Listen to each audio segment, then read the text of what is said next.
After 6 hours of marathon gameplay in the server slam, I honestly don't think I was wrong about a single thing. Well, that's not true. There are things I was wrong about. I think they'll surprise you because the things I was wrong about actually surprised me. And I'm not going to waste your time. I want to get right into this, into very easy sections. The good, the bad, and the surprising. So if you like this kind of content, hit like and subscribe. I do a daily live show. We're also working on a goal on the channel. If you'd like to support channels directly or you want a membership, that is how I do this full time. For $5 a month, you get a badge, emotes, and you get into my Discord. So consider clicking join if you watch my content on a regular basis. So let's get right into this.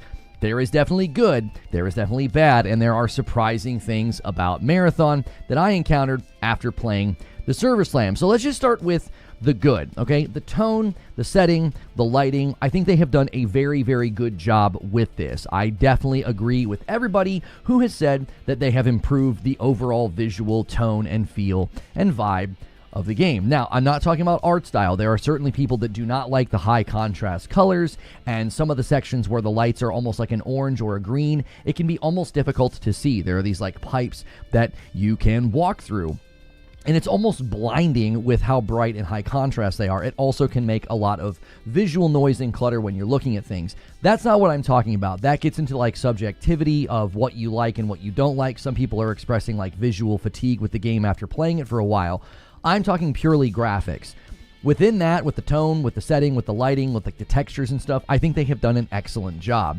Sound design, I think, is also quite good. I would encourage you to play this game with headphones. You can pretty much hear where every NPC or human players are, which is extremely helpful. Also, listen for those traps. Those little claymores make a little almost like buzzing sound if you miss the little red lights at your ankles. And I think that is incredibly helpful when you're playing a game like this. It can create a sense of immersion. It can create a sense of threat. When I was playing it on my couch without headphones, it was a very, very different experience. So if you want to experience that good sound design, I really, really encourage you to use headphones. Also, they deserve praise for the connection. I really didn't have any issues. I had a little bit of rubber banding in one game, and I think I had like one disconnect where like I went back to the menu. I hadn't even gotten into the game yet, and then I just reconnected, and I was fine. Everything was totally fine. So they deserve praise for that. Soundtrack is also excellent. I think we kind of knew from the trailers that the soundtrack was going to be good, okay? And it's good. Now, some people have complained about some of the music like happening in the game and during fights and things like that. That's probably something you can change in the settings, but overall, excellent soundtrack. The cinematics, the tone that they bring with the different factions, I think they absolutely nail this. I'm actually sad to see that level of artistry and work wasted on this game because I don't think this game's going to go the distance. I'll explain more why in a minute, but I really do feel like the art direction and the vibe and the tone for the factions is excellent, and they do genuinely feel wasted on this game. It feels like one personality in a cascade of personalities that this game is trying to wear, and we'll talk about that more in a minute. It feels like a mismatch, and I'm going to get into why. Let's talk about the bad. The UI, the menus, and the onboarding. This is probably the worst that I have ever experienced in a game in these categories. The UI is just absolutely awful. It does not look good. I feel like they're being a little bit stubborn on this. I feel like they've gotten consistent feedback that the UI is bad, and they've seemingly made almost no changes to it from the early screenshots that I saw to now. It still looks terrible. Menu navigation is abhorrent, especially on controller. I don't think I've seen a single person that has not complained about this. Menu navigation is an absolute disaster. Just changing settings is a nightmare. Like, I was messing around with my sensitivity, and it wasn't even easy to do. They have weird, convoluted things. Like you're seeing me walk around right now. If I come up to something like that, I hit square to pick it up. I hit square to open a box. Once I'm in the box, I don't hit square to pick the things up and put them in my inventory, like quick move them. I have to hit X. And that's really confusing because you're using a different button to put things in your inventory. So it creates really almost like false memory, like muscle memory instincts. And these are just fundamental, I think, missteps that I did not expect from a developer like this. This, I think, is also in the realm of onboarding. This is one of the most unwelcoming games that I think I have ever played. I saw somebody say they've never played a game where they feel like it wants them to leave. Like, I think that's so well stated. It's so unwelcoming. It's so uninviting. They do a terrible job explaining virtually everything in the game. It's very, very not intuitive at all, and it's extremely punishing. If I was not a streamer, I would have quit. I got 3 or 4 games in. I just kept getting killed by bots. People like, you're not supposed to fight the bots. That's not true. I mean, you get to a point where you're generally strong enough to fight them pretty regularly. I'll talk about the ammo economy in a minute, but you generally get to the point where you can fight them. But that's related to the next thing I want to talk about. With it being so unwelcoming and the onboarding being terrible, the shooting, okay? I am very confused how this happened because this is Bungie. The shooting feels great, but you've got to tweak it. The sensitivity was at a 2 by default. I turned it up. I turned it up too far, which made me make a bunch of mistakes. I was kind of all over the place. People commented on my stream. They're like, it looks like this is the first time you've ever played a shooter. I grew up on shooters. I was there when they were born. Wolfenstein, Quake, Unreal Tournament. I played a decade of Call of Duty. I played Destiny for 5 years. I have lived and breathed shooters since I was a child, and this game felt so awkward out of the box. Aim assist still feels very funny. I'll just say that on a controller. It just doesn't feel quite right for some reason. Now, once I adjusted, I was having a much better experience. If you watch my stream and you watch all the extractions I did at the end, I'm killing the bots fairly easily. Last night, I think I had the quest where you had to kill 15 of them. I think I killed 20 in one round. Like, I just got better. I got better at positioning and movement, but I had to do a lot of tweaking and adjusting. This is very shocking for a Bungie game that I had to like work for it to feel good. And I'm not quite sure what's going on there. It's very, very unusual for a Bungie game. I think that's probably why I looked so awkward when I was playing, because I expected it just to feel like a Bungie game. I expected it to feel amazing. And thank you so much. We've got somebody, Haseo has just been going crazy with gifteds. Somebody stop this man. Somebody mash this man. He will not quit. It's the show open. I will shout you out in a moment. Okay, so the movement is the other thing I just don't feel very good about. And again, this is coming from somebody who played Destiny for 5 years, and the movement in that game is spectacular. I booted up Destiny 1 2 days ago to see if I could still play it. I could. And even at like 30 FPS and 75 FOV, the shooting in that game felt great immediately. The movement in that game felt great immediately. The movement in this game, not so much. The mantling feels inconsistent. I find myself bouncing off of things. Sometimes you auto-mantle. Sometimes I feel like I have to hit the jump button to mantle, which if you're on particular characters, my very first playing in the game, I mantled and then I did like a secondary jump. So instead of like automatically mantling or using my jump to mantle, it used my secondary jump and then I bounced off the box. Just not intuitive at all. Doesn't feel like it has a natural flow. And for a game about runners, a game called Marathon where you're runners, do you have any running in your running game? Like, I feel like I was rhythmically geriatric, constantly feeling like the game wants me to slow down and not run. I feel like I'm constantly next to a pool and I'm 9 years old, constantly being told to stop running. It's like, what in the world? I think that really hurts the game's vibe and flow, because I just don't feel fast. I just don't feel fast. And sometimes I do and sometimes I don't. It's very, very touch and go depending on size of the area and what I'm trying to do. When I'm trying to get away from the bots, I literally feel like I'm running in sludge. It's probably because it's more tense, but that's just been my experience. So let's talk about the bots. Let's talk about the AI. They waffle from being aggressive swarm death boxes to being like really easily manipulated and brain dead. There's a short on the channel right now, and I put a clip up on Twitter of I ran out of ammo, and then I ran out and I punched this guy. What I didn't show in that clip was the brain-dead 5 minutes of gameplay before that, where I could manipulate the bot's aggro so easily. I would go to the top of the stairs, shoot at them, go back down the stairs, and they would immediately go back to their normal patterns. It's like as soon as I was not within visible sightline of them, and the minute I was beneath them and like not on their hemisphere of level or whatever, it was like I didn't exist. They reset every time, so I could come up, I could shoot at them, go back down, come up, shoot at them, go back down. They're very easy to manipulate. They're stupid, honestly. But then there are other times where they will aggressively swarm a room because you shot one person and you will die if you don't run. Like, it just doesn't flow in a natural way. The AI just goes from one to the other. It doesn't ever feel like it's in a consistency, right? It doesn't feel like this came from a studio that worked on a PvE live service game for over a decade. It feels very, very Bush League, okay? Also, all the AI look the same. From far away, you're like, what's that? Is that a big guy? Is that a little guy? I can't tell. And then all of a sudden it's a big guy. And then all of a sudden it's a fast guy. And it's like, okay. And the tanky guys, are very spongy. And whenever you fight the tanky guys, it's very face tanky and boring. So they're spongy, and you're just kind of standing there and like laying into them. And somebody asked for like tips, and I said the best thing to do is shoot them and then break line of sight, and then shoot them and then break line of sight. It's not compelling gameplay. It doesn't feel like something from a AAA studio like Bungie. Again, it feels like something that's been designed by like amateurs, okay? Now, this is related to the ammo economy because you're using lots and lots of ammo. The game is full of these bots. I mean, they're everywhere. You consistently feel motivated to run and hide, okay? That's not fun. That's not empowering.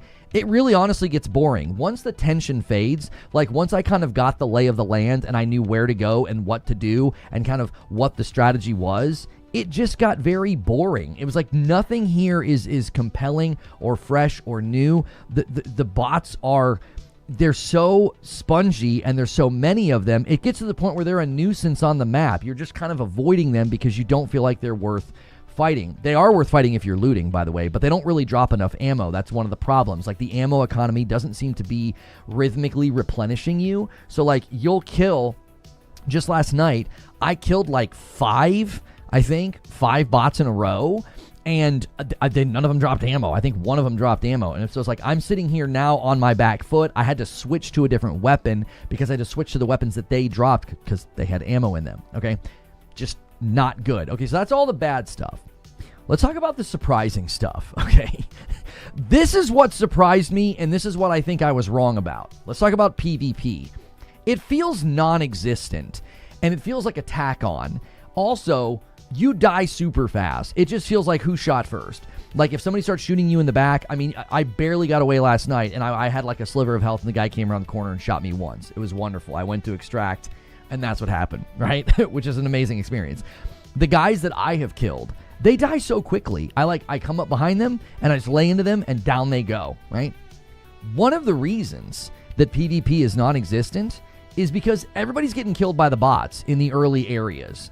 And nobody wants to get in a fight because you're going to get third-partied by the bots. Do you know how I've gotten PvP done? Do you know how I got my kill a runner, get 60 damage on a runner? Do you know what I did? I just sat around and listened. I just sound hoard. I was like, oh, what's going on? Oh, somebody's fighting the bots. And then I ran over and just shot the guy in the back and killed him. It's not an enjoyable experience. And so many people, I think, are completely avoiding PvP. If they see another player or if they see somebody moving around, they're like, why would I want to go get in a fight? I'm going to get third-partied by bots, or if I get in fights with bots, I'm going to get third-partied by another person. It just doesn't lead to a fun experience. The other thing that I was wrong about that I found surprising, the quote-unquote hero aspect.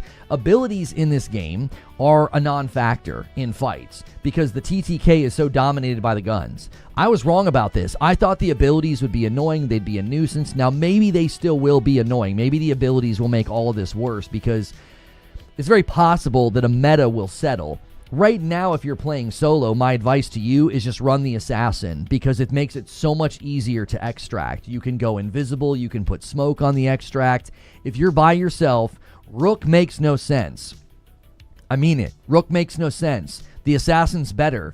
If you want to run by yourself and you want to have the ability to navigate the map well, the assassin makes way more sense. Also, when you play as the assassin, you can actually work on the quests. When you play as the Rook, you're basically just doing like a scav run to get gear. But there's enough room in a default backpack that I get out with plenty of stuff on assassin. I really, really don't feel like I need to run Rook at all, okay? So that to me was surprising. I feel like the abilities are just sort of like rip cords that you pull.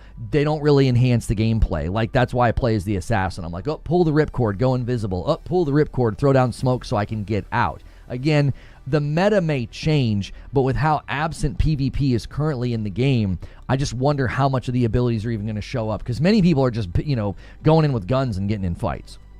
The other thing that surprised me, the grind, okay? It took me about 2.5 hours to quote-unquote get it, okay? It's got way more potential than I originally thought. The factions and the grinding and the leveling and all of that, I actually underestimated that. I actually think that is the one piece of the game that is far more, I think that has the most potential in the entire game. It has way more potential than everything else. So let me give my conclusion about this game. Let me get you guys some more gameplay here, because I'm just like in a menu when I was playing yesterday. So let me get you guys some gameplay as I talk about my conclusion. Okay, this game feels absolutely soulless and hollow.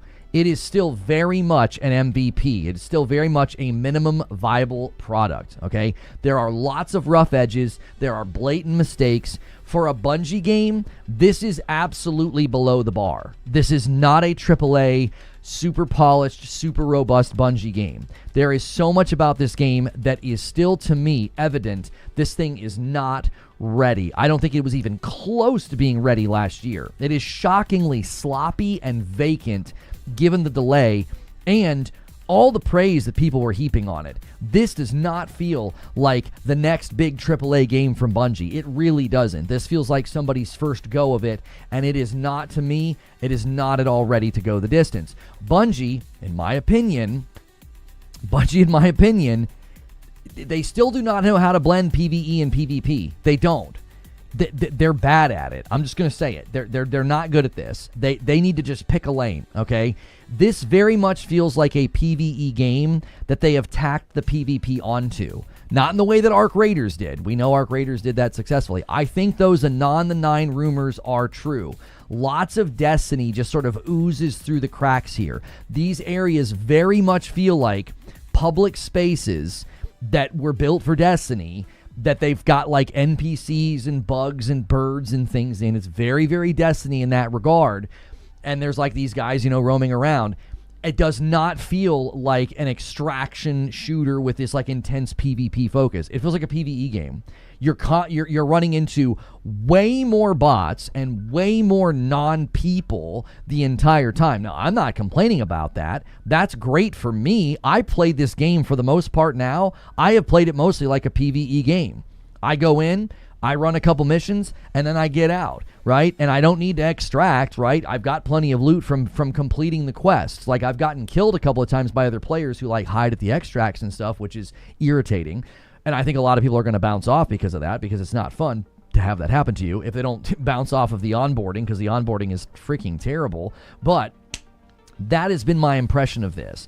If you turned off PvP and you added more like PvE, this is a game that I could see myself grinding. You could have world events, you could have mini bosses, dungeons, raids, but that tack on of PvP, and we know that meta will settle. We know people will go in with like really, really strong builds, really perfect builds. They'll be metagaming with the abilities. I think that'll slowly start to turn the game into something that's very unpleasant, because I do think the PvP is very light right now, primarily because everybody's getting killed by the bots. I think a lot of the new players are just going in and getting murked by the bots. I also think if you stick to the perimeter and the beginner version of perimeter, you're not going to run into lots of people. You go to Dire Marsh and you're going to run into more people, right? Because they're in there working on their quests and stuff. There was a time where I said Destiny had an identity crisis. It felt like it was trying to be two different games. This game feels like it has a personality disorder. One minute, I'm navigating a convoluted, horrible menu and UI to move loot around. The next minute, I'm watching an impactful, highly produced, well-written, well-voice-acted cinematic. And then, I'm in a vacant world fighting samey bullet sponge aggressive bots, or I'm getting shot in the back and extract by somebody hiding, or I'm just dying super fast. The PvP doesn't really feel like a face-off happened. It's so fast. Like, it's just like who shot first, right? Every time I've run into somebody, if they die or I die, it's so quick.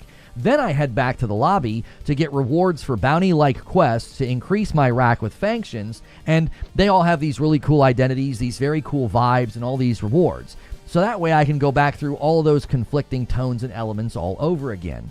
Not one of these pieces, parts, and tones feel like they actually touch each other. They don't feel like they impact each other. It all feels very separated, very truncated. The menu is honestly a picture of the game. You've got the armory, the vault, the loadout, shell select, customize. That's just for your character. The way that you navigate through the menus, it's like each team built their thing and then everything was connected later. It's like nobody talked to each other. I've never navigated a menu like this that just makes, it's like there's no flow. It doesn't make any sense. It's so counterintuitive. Not counterintuitive, it's not intuitive. That is how the game feels. It feels disjointed. It feels messy. That brings me to my conclusion. Was I wrong?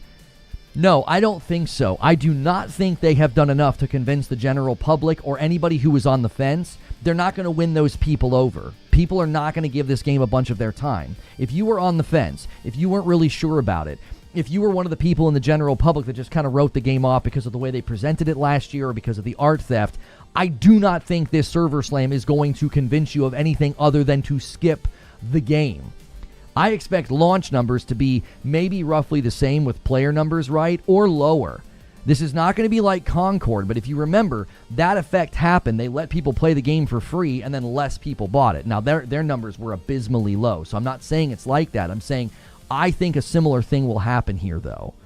I think the people that play this server slam, who are either on the fence or just testing it out just to see if they had changed enough, I think all those people are going to say, yeah, no, thank you. I think that will be the story here. I do not think this game is going to have as strong of a start as it did yesterday. Like yesterday, it seemed really strong, right? Everybody was streaming it. Everybody's talking about it. Everybody's playing it. I think that's just naturally going to trend down once again. I don't think there's enough here, even for the people who are like hardcore into extraction shooters and PvP games. I'm listening to streamers talk about it. YouTubers talk about it. I went to Twitter. There's Reddit reviews.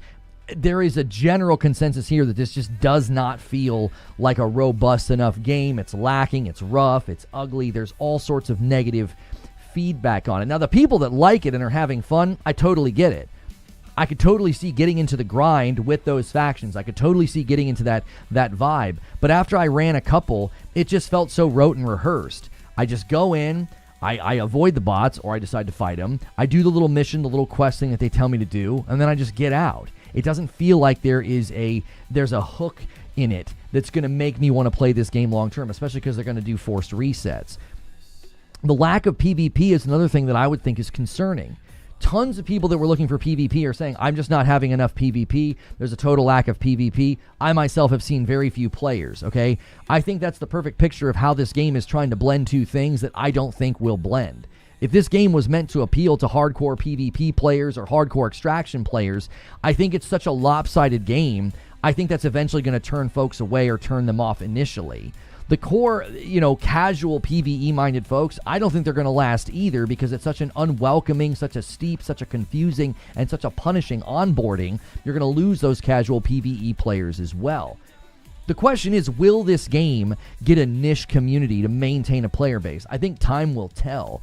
But all of my concerns about this game, they were realized the more that I played. I've got over 6 hours in the game, and the more clips of other streamers and impressions that I watched and listened to, this is no longer a minimum viable product that's like dragging itself across the finish line. It has certainly improved itself, but it feels more like it's limping to its release date rather than sprinting. And for a game called Marathon, where you play as runners, I don't think it's going to go the distance. But those are just my thoughts, and now I want to hear your thoughts. Good morning, good afternoon, and good evening. I know there's a lot of people disagreeing with me in the chat already. That's totally fine. The more I played it, the more I thought about it, the more I put my pen to the paper to write down my thoughts, the more I was just like, this is just a very hollow game. I don't think it's going to go the distance. I don't think it's going to convince enough people. I think many people are going to bounce right off of it. And I've got some people to thank. Let's get the goal up on the board. Hasio is already going crazy. We got a $2 super chat from Jimmy Harrison. You were right. The onboarding was killing me. Apollyon does a membership, and also he does a Han shot first, and a gifted comes in and gets us to 409. And then I've got 3 10 bombs. 3 10 bombs coming in from Haseo. Oh, sorry, Discord. I've unmuted. There we go. 3 10 bombs from Haseo. Boom, just like that. 419. Boom, just like that. 429. And boom, just like that. 439. Haseo just going crazy. Just going crazy. Totally disagree on the hollowness. Oh, it just feels so empty. They just feel like empty public spaces from Destiny. Like, there's just, I don't know. And a 20 bomb comes in from Haseo. This man's going insane right now. He wants you guys to get the stretch goal. He wants the stretch goal. Paco with the VIP bumps the line to 460. Listen, 500's practically in the bag, all right? That unlocks Saturday night with Madam. She will react to gaming news. We'll play more of Reanimal. We'll continue our playthrough in Reanimal. Here's the thing. If you guys hit the stretch goal, we will make Madam play Marathon. Okay? We will make Madam play Marathon. Zubair says, Real ask, what are extraction shooters supposed to feel like? Tarkov, not Arc Raiders. I think, from my understanding of Tarkov, it's supposed to be incredibly intense, nail-biting, razor's edge, high risk. Like, it's supposed to feel like that. This doesn't feel like this at all. I was playing so casually. I was literally, listen, and a 50 bomb comes in from Risic, and he pushes us past 500. He says, listen, boys, we want to see her play Marathon. Who is this? Daniel Baines is in chat saying, I played a lot yesterday, will not play anymore. The game is so bland, empty, and the worst thing is the terrible movement. I felt crazy, Daniel. I was like, I don't feel like the movement. And DK Baker comes in with the single. Thank you so much. We got a bit of a member train going. Let's see those farty bombs in chat. You're spot on, says Tobacco Man. It's a Met game. It's flash at first just because it's new, and then it'll be a ghost town. Lono is right, says Echo Doctor. And the numbers this weekend and the next after the game is fully out will prove him correct. Thank you, Echo Doctrine. I agree with you, Lono, and I'm not going to pick it up, says Lady Gamer. Listen, be fair. I've been consistent. I said this server slam is the test. If they can turn the tide of public opinion, that's what's needed here. I don't think this game is doing that. I don't think this server slam is turning the tide of public opinion. I told you, the public has moved on. The videos and marketing are getting diminished viewership.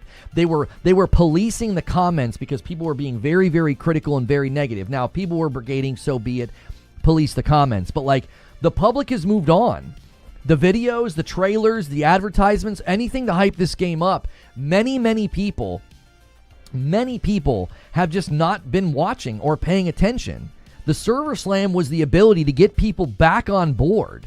And if they have the experience I had yesterday or anything close to it, listen, I've got people in my feed that are like pro PlayStation, and they were hyping this up, and they were really excited. Homie, they are mediocre to this. They're tepid in response to this.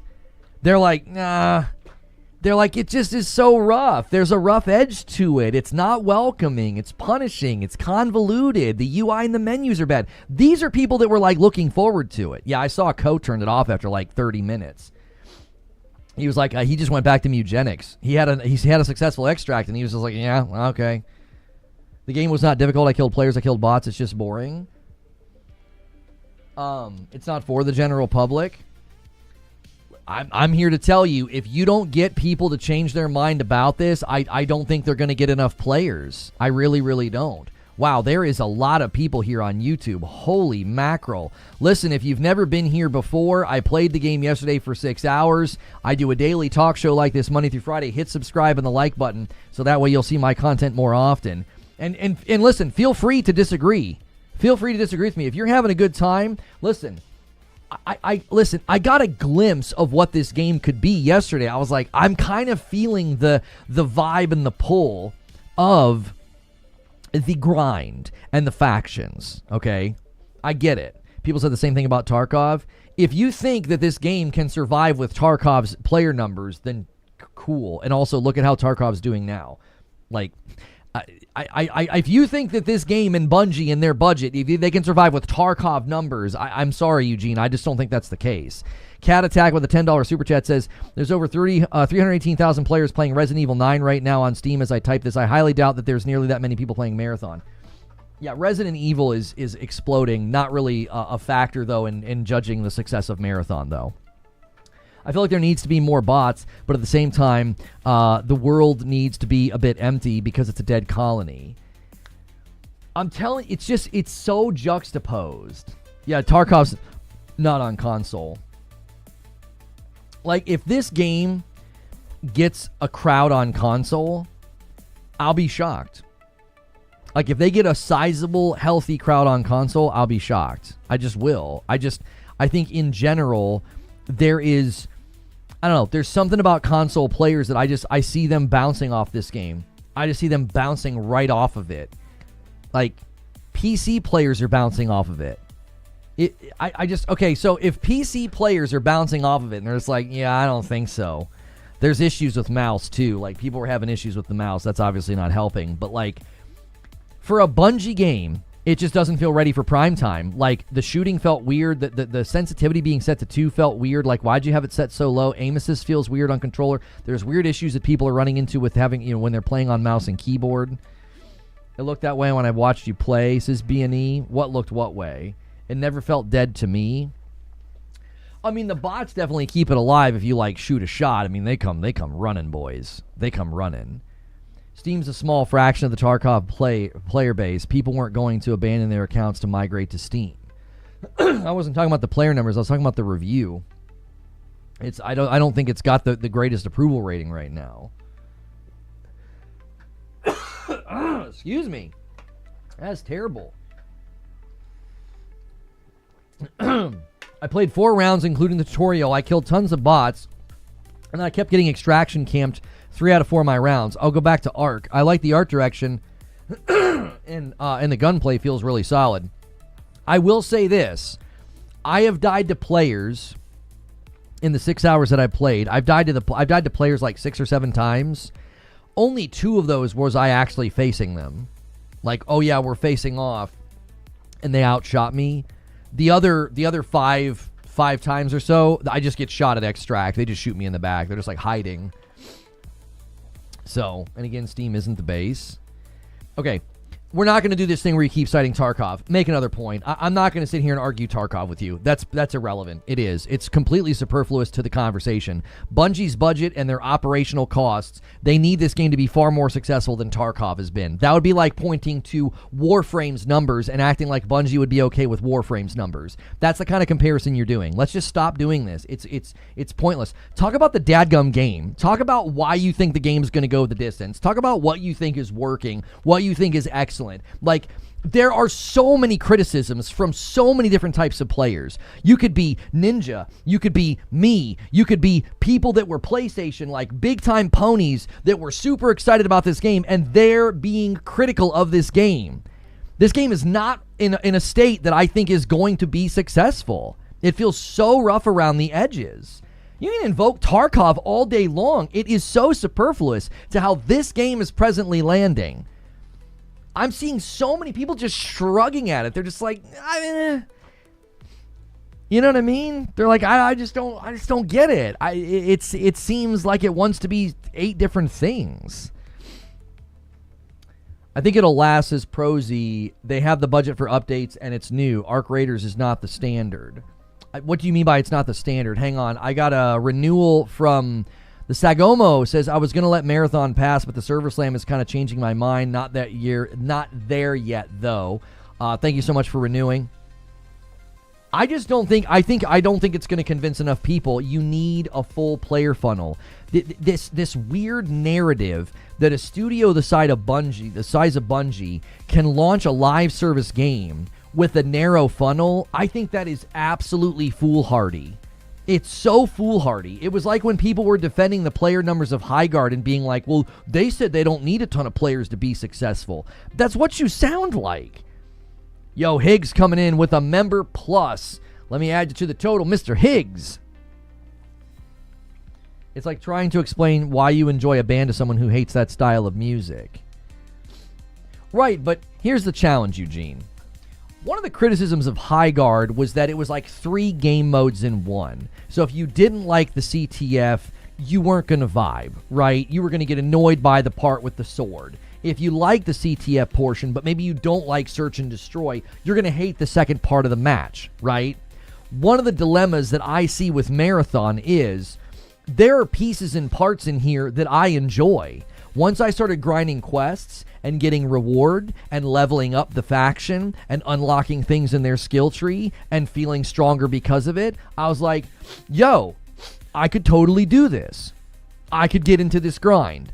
But then there's all of these other things in the game that are like working against my enjoyment. It's like it's trying to wear two different cowboy hats.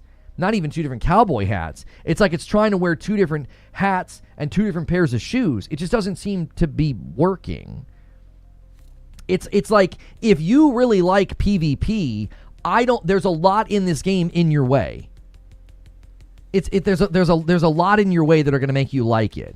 Like, let's take for example, a lot of the hardcore PvP guys, when they went and played Arc Raiders, do you remember what they all complained about? Do you remember like the first thing like there were clips day one? Everybody was complaining about what? They were complaining about the Arc. They didn't want to fight Arc. They didn't want to fight the robots. They wanted to fight people. Okay. This game, I think, is going to do a similar thing. I think it's going to annoy the PvP-focused guys. They're going to be like, what the frick, man? Every time I shoot a bullet, 8 robots come piling out of a door and try to kill me. And the robots will absolutely obliterate you. Now, sometimes they're stupid and easy to manipulate, and other times they laser beam you, okay? So if you're loot-based, the extraction element might annoy you if you get killed by, a person camping. If you want PvP, you're going to be annoyed. If you want PvE, you're probably going to be annoyed by the PvP boys. If you just want to do the loot grind like I was doing, where you're like quest grinding, you see what I'm saying? It's like they're trying to be multiple things, and in trying to be multiple things, you're just going to end up turning everybody off. I genuinely feel that vibe from this game. It's like, do you remember what I said yesterday? And I got a ton of pushback for this. We were in the marathon waiting room, and Joe Ziegler put out his tweet. And do you remember what I said? I said, it sounds like he's describing a game where the path of enjoyment is very narrow. I got to play the game in a very particular way.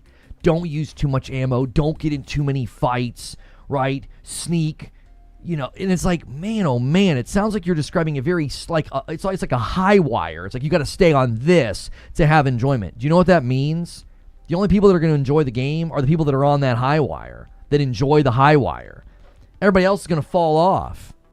They're going to fall off. Like, there's too many things to annoy you unless you're on the high wire. If you stay right on that high wire, you're probably having a great time. But I don't know. The overall consensus I saw from people, Dudeness is saying the PvP experience is awesome. What's interesting to me in this experience is the people in chat that were predisposed to like it are the ones in here talking about how great it is. I'm looking at people on Twitter that were looking forward to it, and they were hyping the game up. It ain't gonna be Concord 3. It's gonna be amazing. And even they are like, I don't know, y'all. This is rough. This is rough around the edges. This is a tough sell. I'm seeing a big like vibe shift from people that were hyping it up, and now they're not. I'm not saying everybody, but I'm just noticing. I'm like, man, some of these people were really looking forward to this game. Parasito says, I didn't play the playtest, but I watched a few videos. I got bored after about an hour. Props to them for the changes that they made since the last beta. I'm actually surprised that they did as much as they did. The problems I see are, questing is just rebranded daily quests. Yes. Like I said, Destiny oozes through the cracks multiple times, multiple places in this game. The pacing seems very fragmented and jarring. It does. This game has personality disorder. It does. It's like you go from like slowly combing over loot and like reading these long descriptions to like all of a sudden there's 4 robots shooting at you, or all of a sudden there's a person shooting at you. Destiny diehards and Tarkov washouts are going to camp and functionally enforce a meta that is antithetical to the game. Maps that he says that I saw are different iterations of D2, Destiny 2 Exodus Down Crucible map. Arc Raiders still has too much momentum and will absorb most of the players new to Extraction. Art style is very jarring and will be polarizing for the new player experience. It's not that it sucks. I'm not arguing that it sucks. I'm arguing that this thing does not have what it takes to go the distance as a live service game. I just don't think that it does. You're going to lose people during onboarding because it's terrible. They're going to bounce right off. Anybody that gets past that is going to have the experience that I had. It just feels like a very, very self-contradicting game. It feels like it has personality disorder. It's like the tone and the vibe of the faction videos. I'm like, whatever this game is, I want to play that game. And then that disappears. Like the faction trailers and the dialogue and the style and the vibe. When the chick with the lion showed up, I was like, what? This is awesome. But then I go back to the game and I'm like, yeah, this doesn't feel like that. Creature says, Marathon is considerably better than I expected. I can't understate that. It is far better than I thought it would be, and I still have not changed my mind. I feel like it will have an 18 to 24 month life cycle. I'm more convinced that this game was pulled from Destiny. It's a game of extremes. It bounces between being extremely hard and extremely easy, and it's hard to know which one you are about to get. I totally agree with that. Like I said, I went from manipulating bots. I was like manipulating bots. I would go up and shoot at them and go down the stairs, and go up and shoot at them and go down the stairs. And it was like they were stupid. And other times, it's like, it's just a swarm of death. It's like a swarming death machine. They just, woof, they all come down, and you're like, what? And you're dead. Creature says, if you aren't paying close attention to the cutscenes between your progress, it 100% feels completely empty and soulless. The PvP in the game is ridiculous, and the meta is already emerging as extract camping and third party only. Every time I have run into another squad in the open unexpectedly, everyone just runs. LOL. The art style is compelling but gets old really fast. Running with randoms is everything you think a Blueberry in Destiny could ever be and then some. Running solo is almost too easy, unless you get one of these, those bounces I reference, where you get jumped by 4 bots and it goes in the first building. Yep, I've had that experience. It's just not a compelling gameplay loop, and too many people will bounce off of it. Look at the server slam is being rated by the players. There's a common medium. Yeah, it's got a terrible score on PlayStation, and I don't think you can hand wave it away. It's got over 6,000 scores. I don't think that's a review bomb. I don't think thousands of people are review bombing. Don't call bots stupid, Lono. That's bad or something. They were murking me in the first hour. And then all of a sudden I realized how I could manipulate them. And then I'm like, oh, they're really dumb. Like, they literally went from, like, murking me in the first, like, the first hour. I was like, oh my gosh, they're so hard. And then once I got past the 2-hour mark, I was like, oh, these bots are stupid. Like, you can manipulate their aggro so easily. In my opinion, people are getting spanked and getting mad when they lose their stuff. It's too hard for them. That's not a very compelling offer for a game that you want lots of people to play. Parasito says D2 was successful partially because it was released in a dry spell and was early enough to the punch that it became a cornerstone in the looter shooter. Marathon doesn't have that luxury. I'm telling you, Bungie doesn't... I kept coming back to this. Hang on, I might be missing subs over there on purple. Nope, just this one. Only This Far 41 says, so assuming Marathon doesn't go the distance, what do you think Bungie's future is? Do they reinvest in Destiny? Do they double down on Marathon or just go further? Thank you for 3 months. Let me add it to the total. Twitch, you're not even on the board. That's the first one on the board, Twitch. What are y'all doing over there? If you get this number to 750, Madam has to play Marathon tomorrow. Let me explain something. And we have a huge turnout on both platforms today. And I just want to say I appreciate you guys being here. Hit like, hit follow, hit sub, do something. We're trying to hit a member goal on YouTube. Most of the people here are getting gifteds, which is great. But we want to get to 600 people paying for their own membership. So consider clicking join and pick up your membership. Help us with that goal. It's $5. It's less than what a cup of coffee costs now. $5 supports me, gets you in the Discord, helps us hit that goal. Same thing on purple. If you got a prime or a sub to do over there, help us to get to, I believe we're going for 750 sub points over there. So here's the deal. I kept coming back to this. This sense. You guys remember when Bungie did the Marathon Showcase? And I said, man, I really get the impression that they don't know what they're doing. Like, I really get that impression. Like, they're stepping into a world that they don't necessarily know how to navigate that well. And FastFlex comes in with 13 months on Twitch and gets it to 515. And then a VIP from FastFlex. He's double dipping. He's doing one on each platform. He's the man. Thank you so much, FastFlex. I just kept getting that feeling.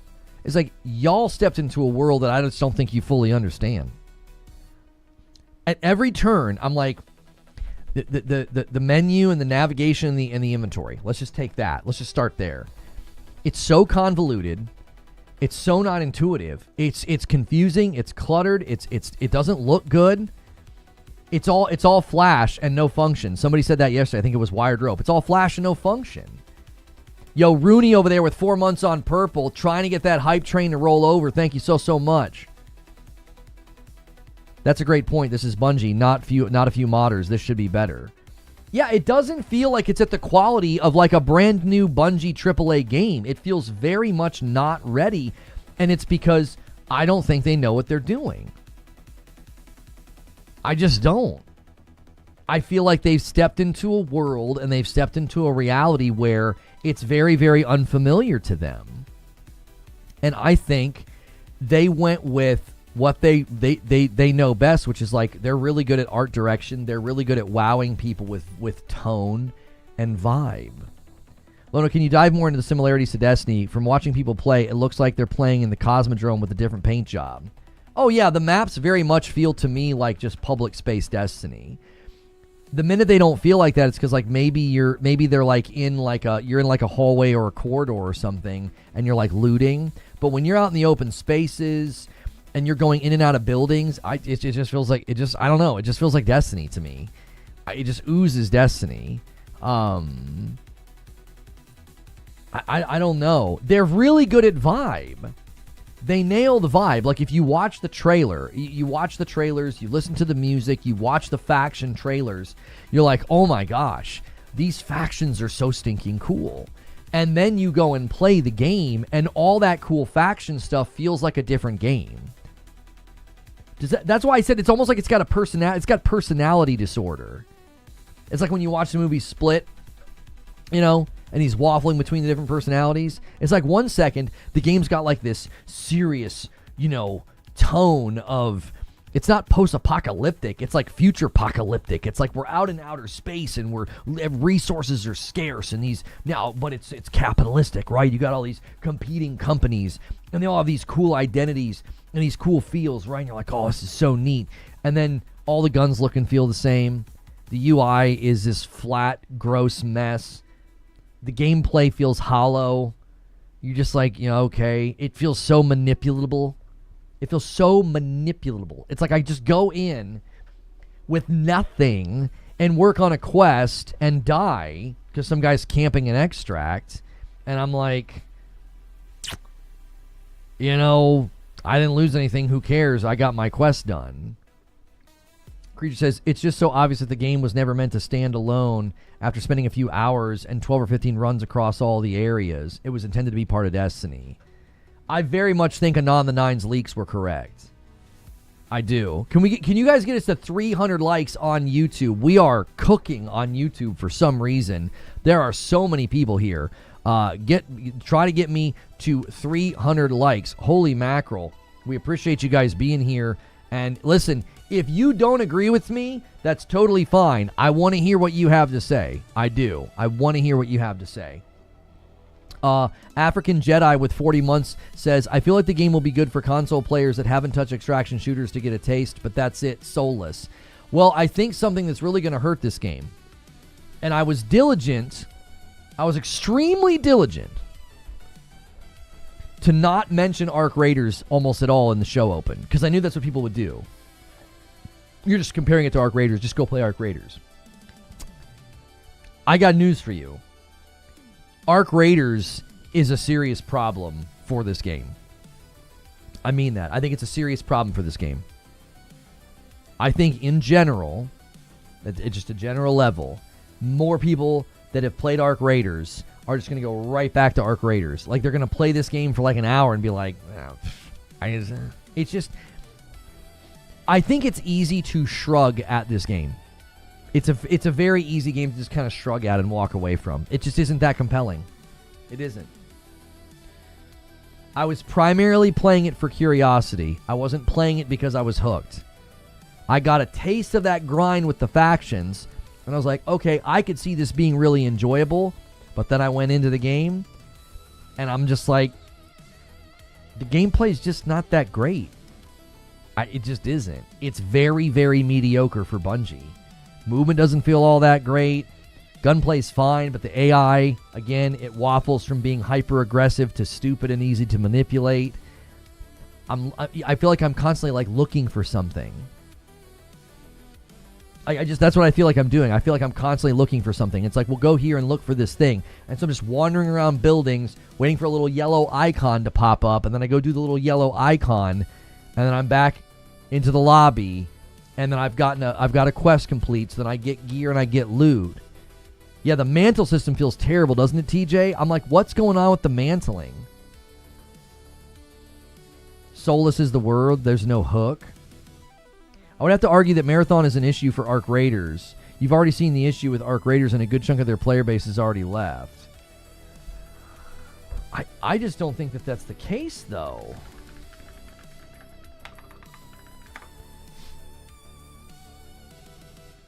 Just just in the last 24 hours, they had 182,000 people playing. I don't know. The thing with Arc Raiders that they can do, like, this looks to me like a very healthy player base. It seems like it's staying right around the gray line there is like, what, 250,000? It's staying right there or under it. Now, listen, every game's going to have decline. So we're not going to pretend that there's not a decline happening in Arc Raiders. But Arc Raiders has the advantage of like what Helldivers has been able to do. They can add new maps, new arcs, new stuff, and people will they'll come storming back. I'll agree with Lono that meh is more dangerous than hate or love. Apathy will kill your game real fast. ADR Zone with 3 months says, my man, what's up, Reforge Gang? I think maybe that's the best thing I could say, is that it's just such an easy game to shrug off. You're just like, eh. I mean, if you watch Carnage's reaction to the game and you watch my reaction to the game, both with like, I didn't have a great experience with the onboarding. It took me 2.5 hours to really push through a lot of rough edges and frustration and awkwardness and clumsiness. Like, the game just doesn't feel very welcoming. I think if you look at his reaction, then you look at my experience, I'm here to tell you, I think they're really going to struggle with the player base. I just do. I don't know. Behold your first look at Kratos and Atreus in the series, now in production. That has to be a... wait. God of War on Prime. Official account for God of War series coming to Prime Video. That has to be fake. That can't be real.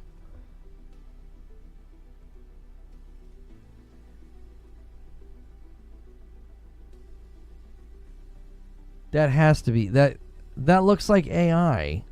If that's not AI... I think that looks pretty bad.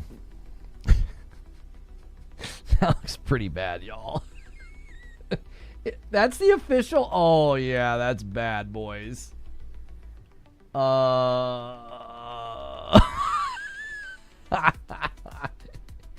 Yeah, this is... I don't know, y'all. That's... What the... It doesn't look good at all. What the heck? I swear I can see the bald cap. I swear I can see it. I feel like I can see it. I feel like I can see it. I feel like the shape of his head's not right. Why is this here? What is happening? This looks like Hopper from Stranger Things decided to cosplay as Kratos. This isn't... He's just a kid. I don't think this is necessarily a problem. I think the kid's actually not the problem with this. He just looks like a kid. This is terrible. Kratos is awful, man. This is not working. This is not working, y'all. Oh, frick. Well, you know, that's not Hearst. Is that even the guy that they hired to be Kratos? Is that him? Whew, that's bad, y'all.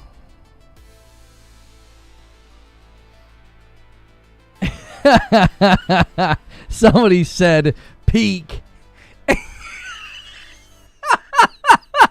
little nip poking out, bro. He's got a little buddy. He's got a little buddy poking out. I'm sorry, dude. I don't think that looks good at all. Ugh. Anyway, well, we'll see.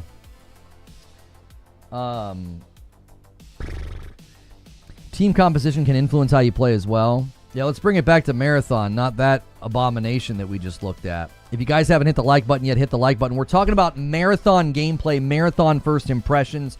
Yes, I've heard about PSSR 2. Yes, I've heard about PlayStation pulling back from PC. And yes, we will play Resident Evil 9 today. You guys are just going to have to wait.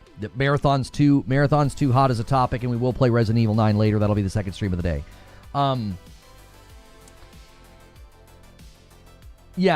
Rain Waters comes in with 13 months over there on Purple. Thank you so much. We're 5 away from the next milestone. I owe YouTube like 3 or something. YouTube, I'll just drop a 5 bomb the next time you guys snag one of these milestones. What needs to change for Marathon to be great? I'm going to tell you guys the same thing I said last year. I don't think they can do enough. I just don't think they can do enough. Like when they showed this thing last year, I said, well, that's a minimum viable product. I was like, I don't know what they're going to be able to do between, remember, between the showcase and when it was supposed to launch, I told you guys, I was like, there's not enough time. There isn't. So they delayed it all the way to now. I'm here to tell you, I don't think they fundamentally changed the game. Remember when Todd Howard did an interview and he was honest about Starfield and he said it's not 2.0, it's not going to change your mind if you bounced off the game, if you didn't like the game, what have you, but for fans of Starfield, they're really going to like it. This feels the exact same. Loch Ness comes in with the 10 bomb and gets us to 530. He secures the milestone and then some. Now we're exactly a 20 bomb away from 550. If you guys manage to get this to 750, Madam has to play Marathon tomorrow night. In addition to us continuing our Reanimal playthrough, I owe you guys a 5 bomb right now. Let me do it. I just don't think they can do enough. I think too much is baked into the crust. I just feel like there's too much mediocrity baked into the game. It just doesn't feel like they can do enough significant changes. And just like what Todd Howard said about Starfield, okay? If people bounced off this game because of the showcase, because of the art theft, or when they watched their favorite streamer play it last year, I don't think any of those people's minds have been changed. I don't think their minds have been changed. I think people that were kind of predisposed to like it are like, yeah, I really love this. And everybody else is like, this ain't it. Creature said, I'll tell you exactly what they can do. Make Destiny 3 they should have in the first place because this game ain't it. I don't think it has what it takes. There's a handful of things that I think are not going to work for this game. I do not think it's going to have velocity. Justin Truman talked about that in the GDC presentation. You need velocity. I do not think they're going to have velocity. I do not think they're going to have a consumer inertia. I just don't think so. Yo, what's good, Eyes in the Filthy Casual? Haven't seen you in a while. Says they grab Arc Raiders player by sponsoring them. Yeah, but Arc Raiders players are going to bounce right off of this. C2 Psyop using your Prime over there on Purple, getting us to 531. Thank you so much. Perfect Image says you liked it a little. Right, but the problem with liking it a little is it's easy to put down. Because as soon as I had a couple rounds last night that weren't very enjoyable, I stopped playing with ease. Do you know what's been happening the last couple times I've been playing Blaze Blue Entropy Effect X next to Madam? And it's time for me to stop so we can play Pow World or watch some Alfred Hitchcock. You know what happens? I want to keep playing Blaze Blue. I want to keep playing. Last night, I was like, yeah, I'm good. Let's just watch Hitchcock. I'll just make us some popcorn. He's so easy to put down. It's just very hollow. Atscross hated it last year. Seems like he really likes it now. Okay. All right. I like Astrocross. I'll just say okay to that. I'm not going to say anything else. Arc players aren't liking it, says Dauntless. All the Leviathans are back to Arc today. Sponsors over and they're over it. Well, I mean, that's the other thing I was going to be curious about is how long were some of the bigger streamers, how long were they going to stick with it once they were no longer sponsored, right? And I'm not saying that people were only playing it because it was sponsored. Like, as an example, Nick Merckx was not liking it at all. And then near the end of his stream, he was enjoying it more. I think it was similar to me, right? He had to get through those early rough stages, and he's like, okay, this isn't that bad. And he wasn't sponsored. BlazBlue cross tag? No. BlazBlue Entropy Effect X. It's a 2D action platformer rogue based in the BlazBlue, franchise. It feels so good. It feels amazing. What camera do you use? Sony A6000, I think is what I use. It's a tech test. You got a great memory. Life's a bit lately. Not enough time. Yeah, I remember you because you were like a nurse or something. I think you had nurse in your name, Eisen. That's not a blast on cross. Yeah, I'm not. I haven't said anything negative about Astacross. I like Astacross. I'm just gonna say when somebody's like, "Oh, he hated it, now he likes it," I'm just gonna say, "Okay." I'm not gonna say anything other than that. I don't have anything to say. I love watching Cross. He will like it. Until after the sponsor check clears, then he will drop it, says Donkey Sausage. I think Astacross will play it and make content as long as it makes sense for him to. And I think that's completely fine for him to do. I think that's a completely understandable and respectable thing to do. That's what I think. And I don't think there's anything wrong with that. I don't even think it's about getting a sponsored check. I think it's about what makes sense. If the audience likes it, responding to it, he can vibe and have a good time and make good content, he'll keep doing it. If the wheels fall off, then that'll all stop. That's true of almost anybody. That's true of almost any content creator. That's not unique to him. So right now, I'm not surprised that people are like, yeah, this is so much better. And they're going to be making the guides, and they're going to be making the videos, and they're going to be doing the streams. Why? That's the job, yo. That's the job. Yo, it's good feed over there on Purple. Good to see you. Destiny 3 would never work, especially with their current loyal fan base already suffering. No, I think a Destiny 3 would work, and here's how you make it work. You got to go silent. You got to go dead quiet for like 3 or 4 years and actually build it. You got to get people off of Destiny 2. Every time they tried to make a new Destiny, they've been also working on the other Destiny, the first Destiny, while they're making the second Destiny. And then they were trying to make the third Destiny while they're making the second Destiny. And they're like, this isn't going to work. We just have to keep adding to Destiny 2. Right? Like, you gotta break and cut and stop working on Destiny 2. Stop supporting it, stop adding content to it, and get everybody working on Destiny 3. I got news for you. The trajectory of Marathon, I don't think they're going to have a lot of people. I don't think they're going to have a lot of bandwidth allocated to Marathon. I just don't think it's going to call for it. I don't think it's going to be generating enough revenue and have a big enough player base. I just really don't. I think people are going to burn out really quick with it. And I think a bunch of other people are just going to bounce right off of it. That's even if they buy it after playing the server slam.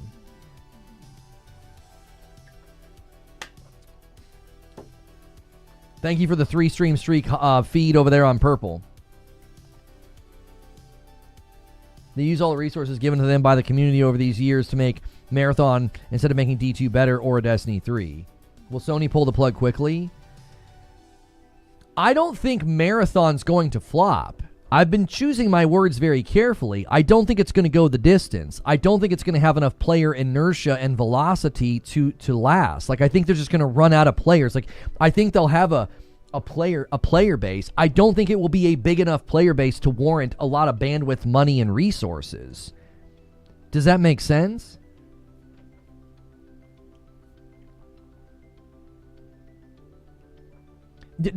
I just don't think so.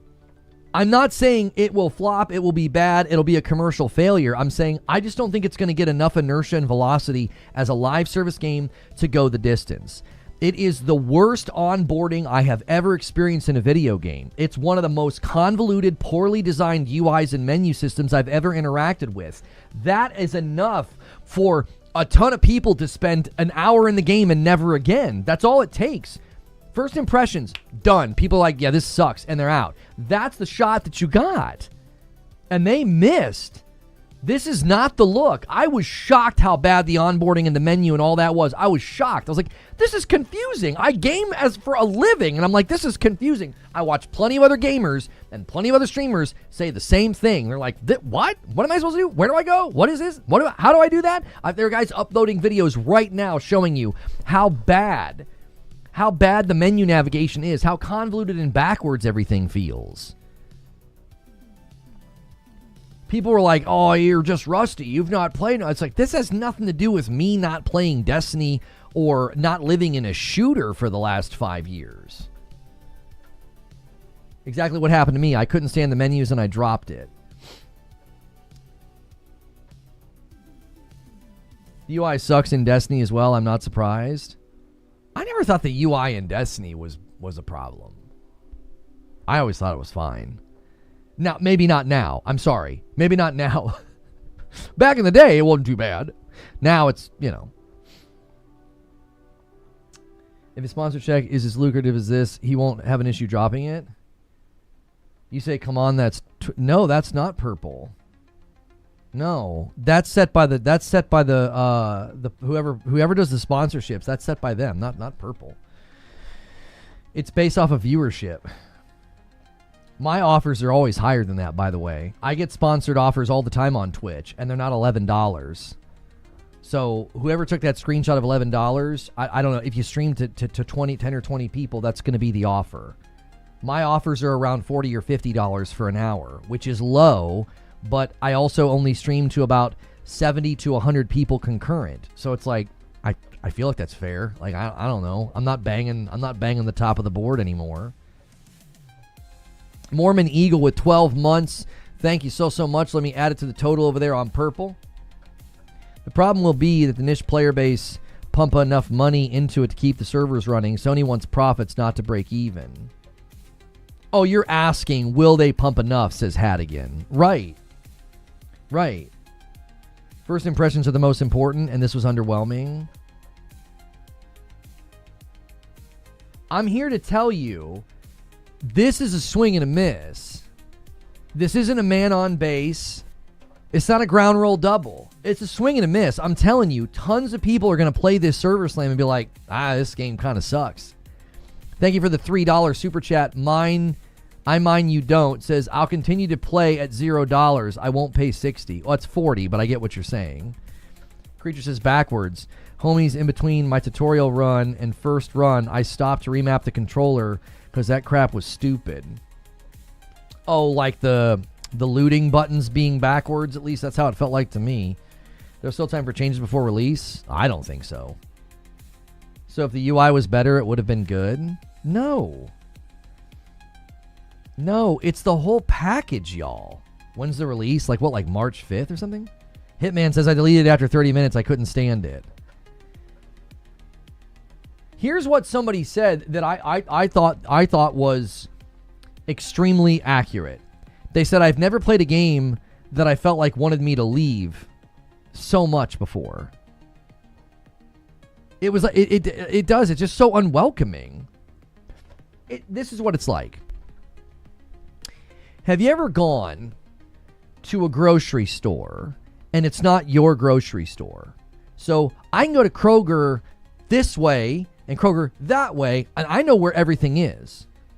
Have you ever gone to a grocery store and you're like, where the frick is the bread? Like, you can't find anything. You're like, everything's wrong and backwards, right? Imagine if you did that and everything was also in another language and none of it made sense to you. You would be less likely to probably go back to that grocery store because you're like, I just can't find anything. That's what this game felt like. I felt like I stepped into a world where there was all these things they expected me to know. And they just expected me to know things. It literally felt like I was stepping into the middle of like a club, like a secret club. And I'm like, I don't know the secret handshake. I don't know the password. I don't know any of this stuff. I'm not speaking the game's language. Like, where is everything? It just lacks an intuitiveness. And then 2.5 hours later, I understand it and I still make mistakes. I still hit the wrong button. I'd been playing the game last night. I've been playing the game for 6 hours and I was still navigating the menus clumsily because it's not designed well. It isn't. It is so rough. It is so feels haphazard. That's what I mean. It's like it's so unwelcoming. It's like, yeah, you got to come in here and you got to deal with things on our terms. This is how we communicate. You got your loadout, you got your vault, you got your armory. Figure out what each of those things are. And you're like, huh? Like, what? Oh, and when you're done, you got to hit back. Like you're backing out, but you're not backing out. It's like, what? I don't know. Hang on, we got a couple of people. No. We got Strong Bow 84. Let me add it to the total, 533. It sounds like at least I didn't play long enough to get into it. I'll give it more time tonight, but not looking forward to it, lol. This is a game that was built for the AI chips implanted in our heads, releasing too early. Oh, man, and there are times where, like, there's just so much stuff popping up on the screen. This game wasn't made for you? I'll tell you this, Prime. You just said something that I think puts a bow on this. There are times where a game comes out and the community that likes it says, this game's not for you. This is the rare and maybe only occasion where I felt like the game was saying that to me. This game isn't for you. It's like making no effort to pitch me on the product. It's not even trying to win me over. It's like, welcome to Marathon. This game's not for you. And you're like, well, doggone it. I'm going to make this game for me. I'm going to wrestle this UI to the ground, and I'm going to figure out how to navigate this menu. And sure, I died to bots 4 times in a row, but doggone it, I'm coming back in for more. Like, they're like, welcome to Marathon. This game's not for you. You're like, I'll show you. I'll make this game for me. Jiminy Christmas. That's how it feels. That's how it feels, man. From the moment when I kept telling people, I was like, this is so unwelcoming.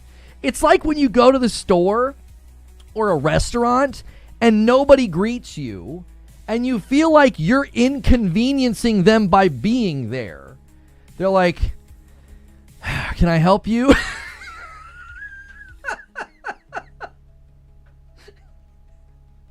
Have you ever been in a store or a restaurant and you feel like you have to apologize for being there? You're like, I'm sorry, I'm interrupting your book or your podcast that you're listening to, but I'd like to buy this thing. You know, I'd like to have a table.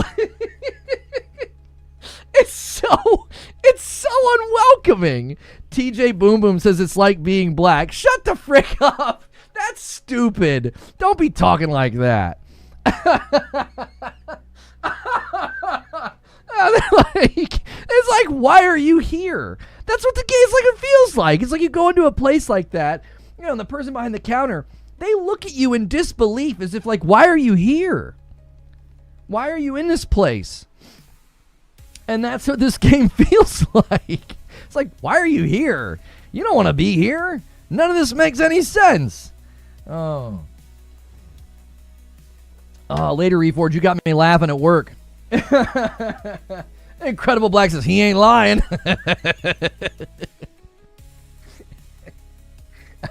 Well, no, I think he may be right. Listen, I've been in stores where I don't feel welcome and I feel like I'm inconveniencing them, you know, but they don't follow me around. So I've got that going for me, okay? So you guys get to take that one. I don't get to claim that one, okay? But this game, from moment one, I just kept saying it. I was like, it's just so unwelcoming. It's just so uninviting. It's like, you're going to want to uninstall. It's like, don't you guys have any fun here? Don't you have any, you know, nice, enjoyable dopamine hit, you know, for your onboarding? So I feel like, oh, this is going to be a fun game. Yeah. And they're like, yeah, we don't do that here. No, the dopamine's 2 hours in. If you can get to that point, then you'll have a little bit of that dopamine rush. You'll be like, oh, I understand now. But for the first hour and a half, it's not happening. The UI looks like an advanced calculator. Oh, my golly. Y'all got any more of them repeatable bounties? Zubair, they have them. they have them. Broken Earth with a $5 super chat. I had a friend who played Marathon for about 5 hours. He was anticipating and he was excited for the game. He told me he got bored after 2 hours. That's what I'm saying. Even for the people that were looking forward to it, I'm seeing a lot of tepid response. Zubair says, oh God, I'm so sorry. No, yeah, they're totally there. Every faction has repeatables. Yep. You can just do them over and over again. I think it's like for like 60 experience or something like that. I'm not joking. I am not joking. They're like, hey, we heard you guys liked repeatable bounties. Come on, man. If you know Destiny, you know Bungie don't focus very much on factions. It's central to the grind of this game, though. It's central to it. 100%. I'm interested to see what the refunds will look like after the free test. The dopamine hit instantly for me. You might just need to get good, scrub. That is probably the most intellectual response I've heard today. You win the prize. Congratulations, you did it. You ascended to the heights. You ascended to the heights of argumentation, and you have bested me, sir. You need to get good, scrub. You need to get good about navigating menus. It's Tarkov, but it actually loads into maps. My favorite thing in gaming is to do the same thing over and over again. That is something I'm considering. Let's imagine the people that are enjoying it are a large enough group that, like, the game is considered internally, it's considered, healthy. I just really, really wonder how long people are going to do the content loop.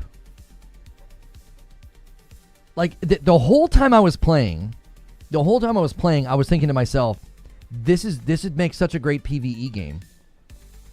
It would make such a good PvE game. Like, you go down, think about it, because it's got what Helldivers doesn't. It has what Helldivers doesn't. It has, like, intention versus, like, just total chaos, right? There's, like, this intentionality to you go down, and you got a thing to do, and stuff to get, and get out. And then you could have harder environments, and mini-bosses, and public events, and dungeons, and raids. And I'm sitting here thinking, you know what it feels like? It feels like somebody who's really good at one thing, and then they go and do something else, and you're kind of like, it's like watching Michael Jordan play baseball. You're like, yeah, you're fine, but we all know that's the thing you're really good at. That's what this feels like. It's like, yeah, this is like fine. This is like a serviceable game, but we know what you're really good at. You can sense it in the game. You guys are good at PvE. You're good at dungeons and raids and PvE environments. You're good at loot. That's what you guys are good at. This isn't the thing that you're good at. It's not that you're bad at it. It's that you're not very good. You're not excellent. You're just like so, and that's just not good enough in this day and age. It just isn't good enough. Great example of the horrible UI inventory that needs to be addressed. This guy says, the UI and the icons are so bad. I have to hover over every item to see what it is and find out the exact same thing, and find the exact same looking shield is 50% stronger. Yeah. I definitely noticed this. So, like, everything feels super identical, and so it's very, very difficult to know what exactly you've picked up. Again, something that they don't understand is the philosophy of a loot table that has to speak to you in a millisecond, right?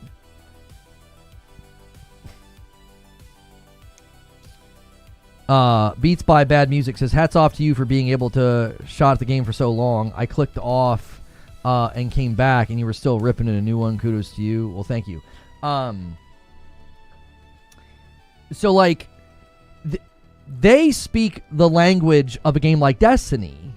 You can see it in the way that you, like, highlight stuff. Like, I tried to show that off in my stream. I forget when it was. It was like, it was near the end. Oh, this is the stream from today. It was near the end where I basically highlighted something, and it was just like a wall of text. And I was like, that makes sense in a game like Destiny, right? But in a game like this, you need to communicate to me in a millisecond. I'm going to kill a bot or a person, and I'm going to loot their body, and I need to be like, want it, don't want it, don't want it, want it. But bing, bing, bing, bing, bing, bing. Okay, on to the next. I can't be reading or like, oh, it's a shield. Well, but hang on, though. It's the same shield that I have, but I have to read. I have to highlight it and see what it does. Well, that works in a game like Destiny where you're looting, you're taking the time to like come up with a build. You're like, okay, I've got this, this, and this. Okay, this is a little bit better here. You know, you're getting into a bit of a min-max, right? And in this game, it's like, well, no, you're not going to loot fast. The inventory system and the icon system isn't going to communicate to you in milliseconds. It's actually going to confuse you. It's gonna make you feel disoriented, so you're constantly gonna feel like you're second guessing yourself. How many of you have done this in Marathon? If you played as much as me, I played about 6 hours. How many of you have done this? You've looked at something and thought, no, I don't want it, and then all of a sudden you have this paralysis of like, wait, what? No, let me go back, and then you go back and you reread it. Am I the only one? Now I know I'm not good at reading in video games. You guys, it's a common trope and joke here. Like, Lono doesn't read. But there were multiple times where I was like, wait a minute, hold on, no. And I'd hover back over something, or I'd go back to something. Because I felt like I had made a mistake. I was like, wait, no, that might have been better. That's just another flat tire in the game. It's like, who wants... It again, it doesn't... I don't know. It doesn't speak to you instantly, and it needs to do that. Lono's criticisms are similar to Dreamcast Guy and other big streamers who tried it yesterday. Yep, I did that in the first 30 minutes. It happened to me a couple of times, says Dante. And a $10 super chat from Eyes in the Filthy Casual. He says, Bungie is hoping to catch lightning in a bottle twice, but failed to realize that Destiny had no competition during its infancies. Nowadays, there's too many games coming out. There's so many... Yeah, exactly. Yeah.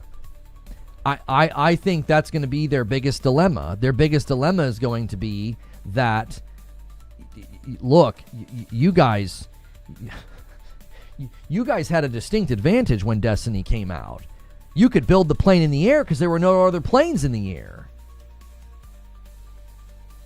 You can't do that now. Do you think the actual directions or a breakdown video came out with to do what the things I think would alleviate a lot? No, it wouldn't. I'm going to tell you why. Because nobody's going to go and do that.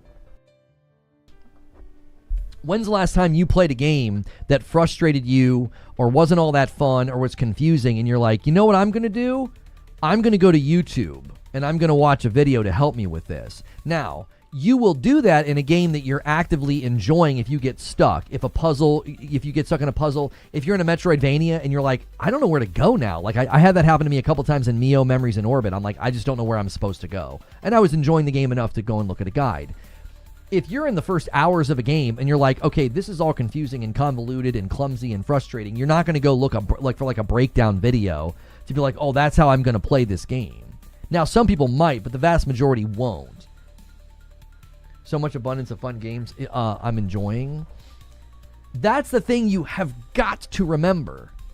You've got to remember that. You're competing with so many other games right now. So many. If somebody bounces off this game in the first, hour or so, homie, I don't think they're coming back.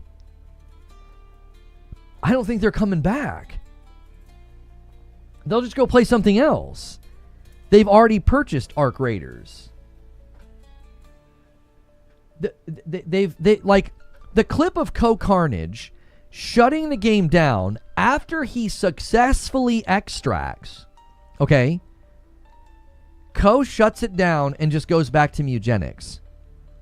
That right there, You know what Co-Carnage is? You know what he and I are? We're the everyman gamer.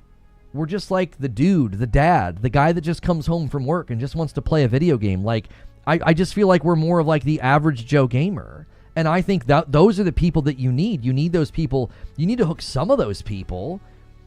You can't just keep saying like, oh, this isn't a game for you. It's just a game for hardcore. And it's like, I don't even know if the hardcore are going to enjoy it, because there's a lot of rough edges and a lot of things you got to eat around. There's a lot of fat you got to eat around. Wait a minute. I think I have something that I can do. Oh, no, I can't. Okay. I thought I did. Canceled, completed. What was the one that I did that was it? Oh, yeah, that's right. That's right. It was Undertone. Okay.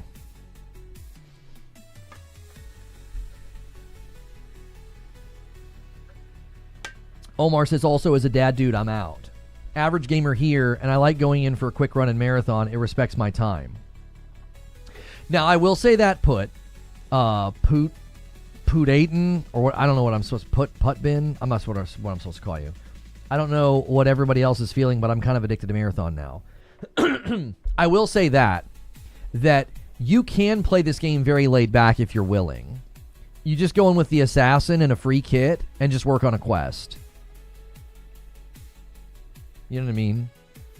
Divisive Gaming says, I'm also a dad and I completely disagree with you. Also, Ark was very mid to me. You are only the low-no gamer. You don't speak for everyone. I didn't say I spoke for everyone, and neither do you. So we're at an impasse. You don't speak for everyone, and neither do I. I said I feel like a lot of the average Joe gamers, like me and Co, are just going to be like, yeah, this just isn't for me. I'm not saying that I speak for everyone. You don't need to get your, don't get your Sailor Moon panties all bundled up.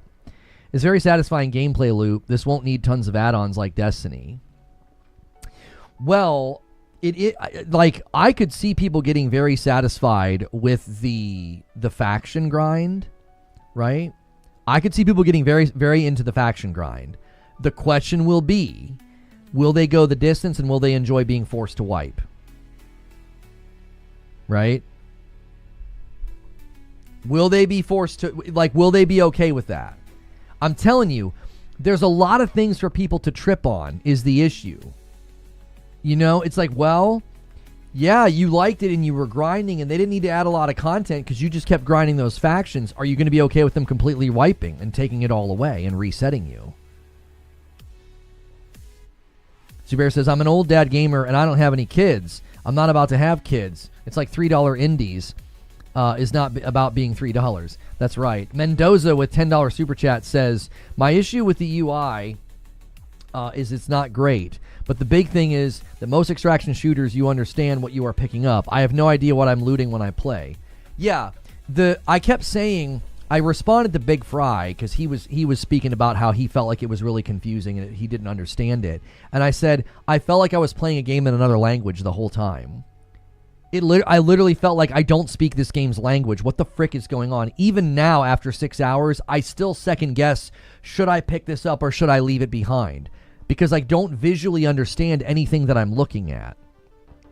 Like, I don't think they do a good job of, I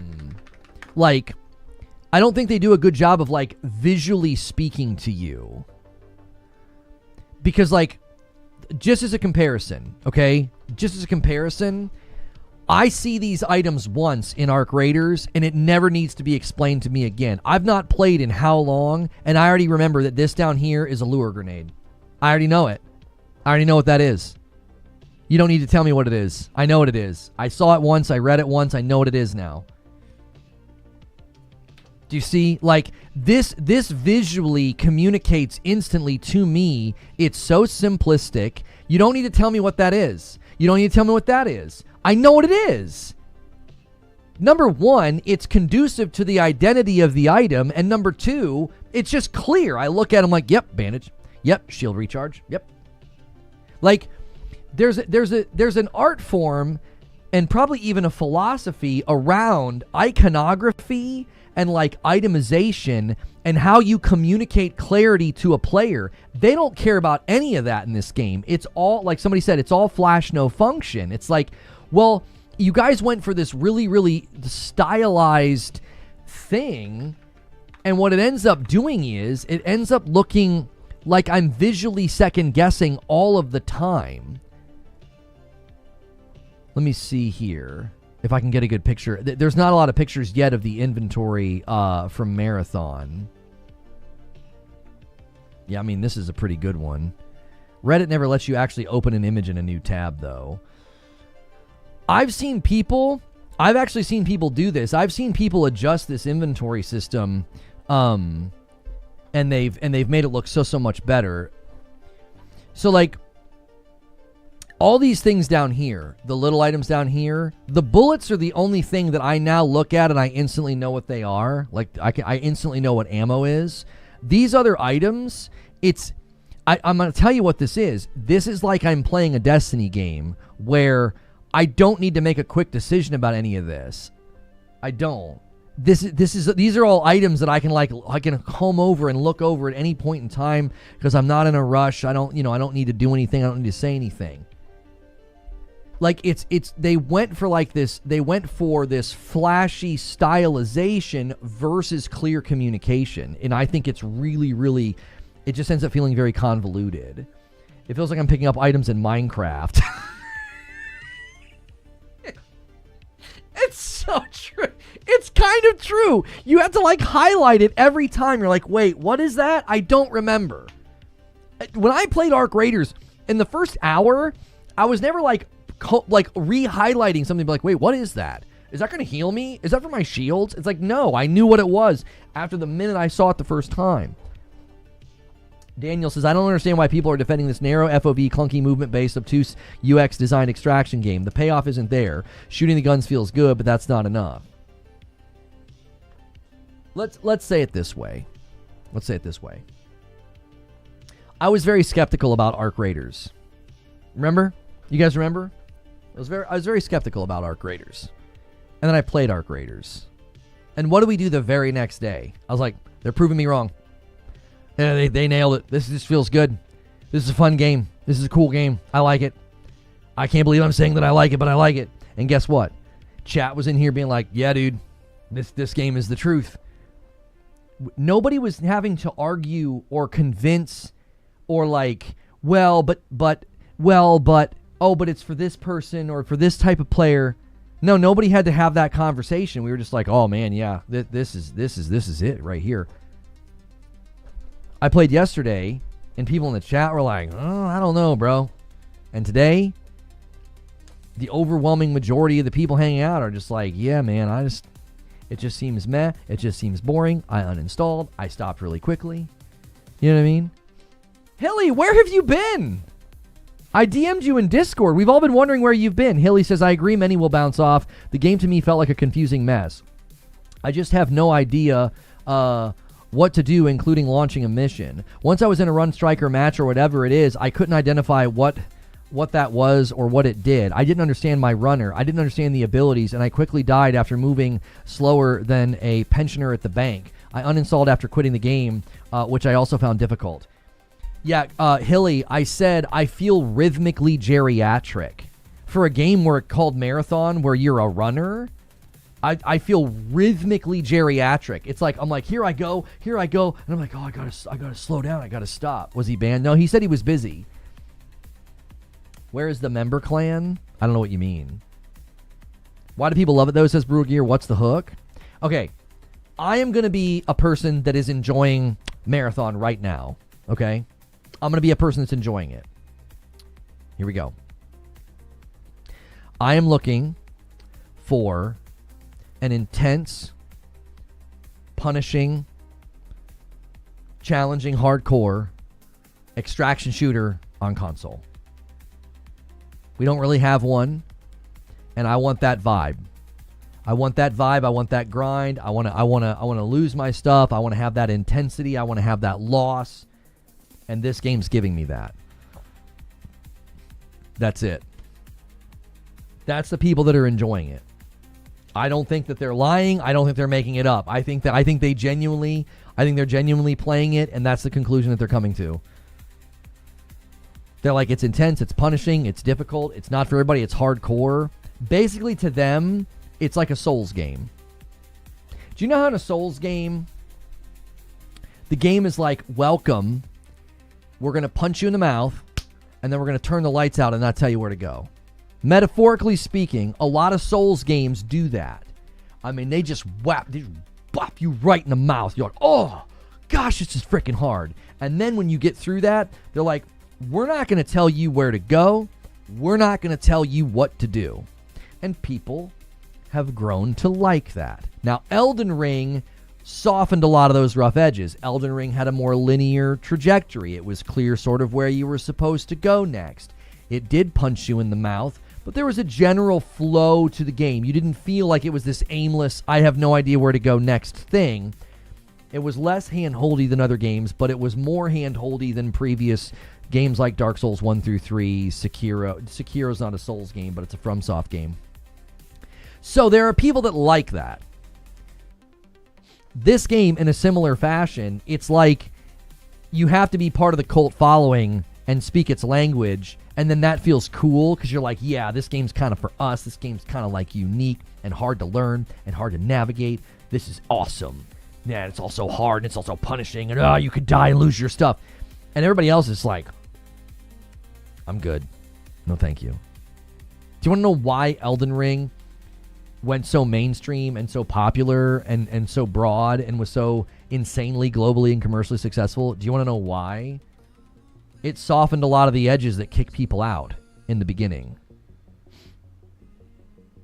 Oh, it's also first person. Good point, Victor. A lot of people don't like Arc Raiders. They want a first person extraction shooter.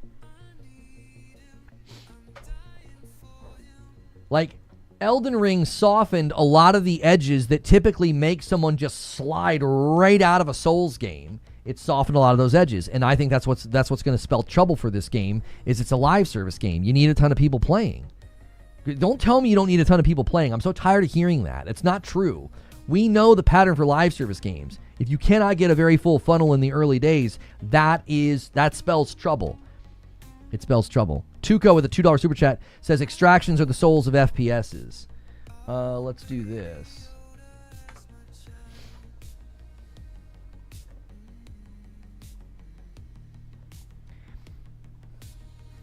Let's see. It's in 15th global on pre-order.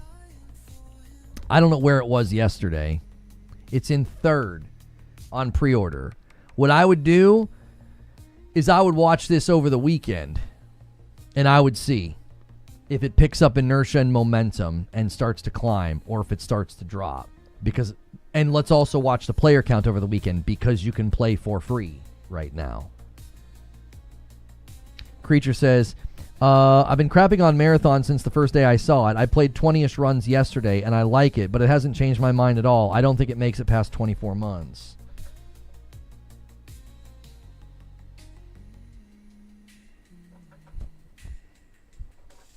Yeah, after people tried it. No, Marathon had climbed the pre-order ranks before anybody played it yesterday. It was in the top 15 global, and it was somewhere in the top 2 or 3. It was in the top 5 before anybody could touch it. It was already climbing the pre-order ranks. Some of that was because I think people thought you had to pre-order to play the server slam. Yeah, it climbed the sales numbers yesterday. And a lot, it did that before the server slam was even live. I'm not taking away credit from the game. I'm just contextualizing what happened. I think it climbed those ranks because people thought they had to play the server slam. I'm interested to see where it lands now that people realize it's free. I think what'll be more indicative is the player base numbers, because there's so much noise in that signal. There could be tons of people right now pre-ordering it on Steam still thinking that they have to do that to play the server slam. There's confusion. Like, it's not like you go to Marathon. Watch. If you go...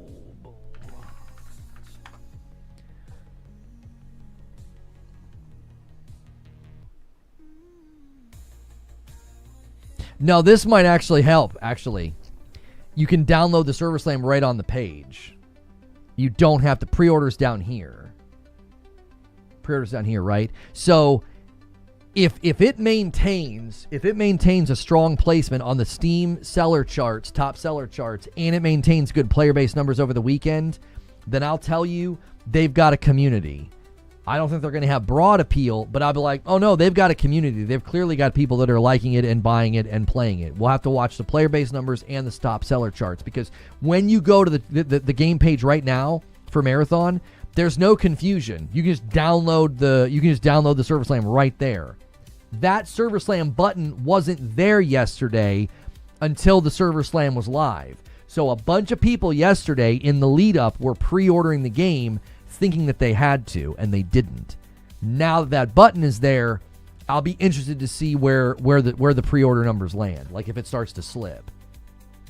How many players, let's say on Steam, do you think it needs to hit? I actually don't know that number, Victor. I think Bungie knows the number. I think Bungie knows the number. Copium in chat. Guy saying we're comparing a demo to a full game. Mate, that's as fair as it gets. The game stands no chance on release with the $40 price tag. I wonder what new Copium will come up with.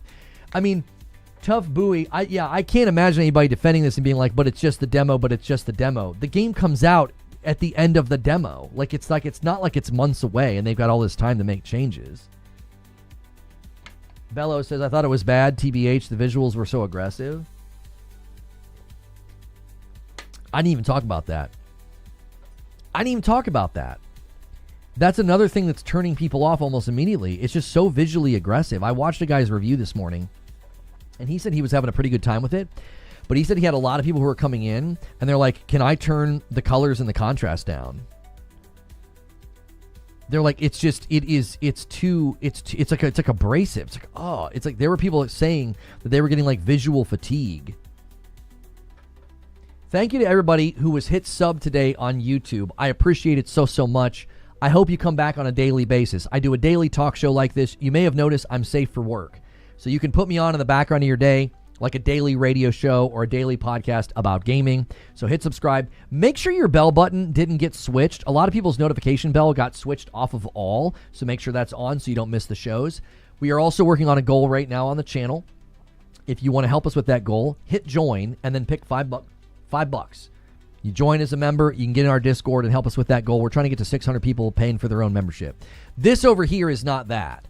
This is a weekly thing where renewals, gifteds, and upgrades. And if you guys get this to 750, Madam has to play Marathon tomorrow. When we had her play High Guard, it was hysterical. Please make her play. We will stream tomorrow no matter what. You guys have unlocked the weekly goal where my wife reacts to gaming news. We'll continue our playthrough of Reanimal, which was also hysterical. That's a Saturday evening stream. But we'll also go doubleheader. We'll go late, and we'll have her play Marathon if you guys can get the stretch goal. Also hit the like button. Try to get us to 500 likes. That's my little station identification. Back to the discussion. I actually like the art style. I think the art style and the color is going to be very juxtaposed. It doesn't bother me at all. I think the menu and the UI is the ugliest thing I've ever seen. Once I'm in the game, I think it looks fine.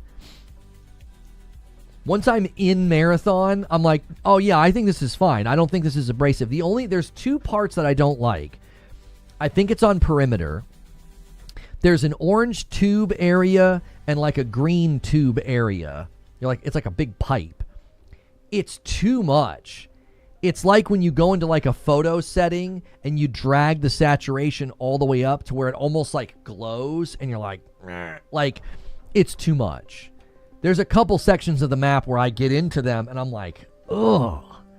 Now there was a section that I went into last night. I don't know where I was, but it was all neon green lights and it was really cool. I was like, man, they've got, this game's got like a vibe. Like there are sections of the map that I think look really, really cool.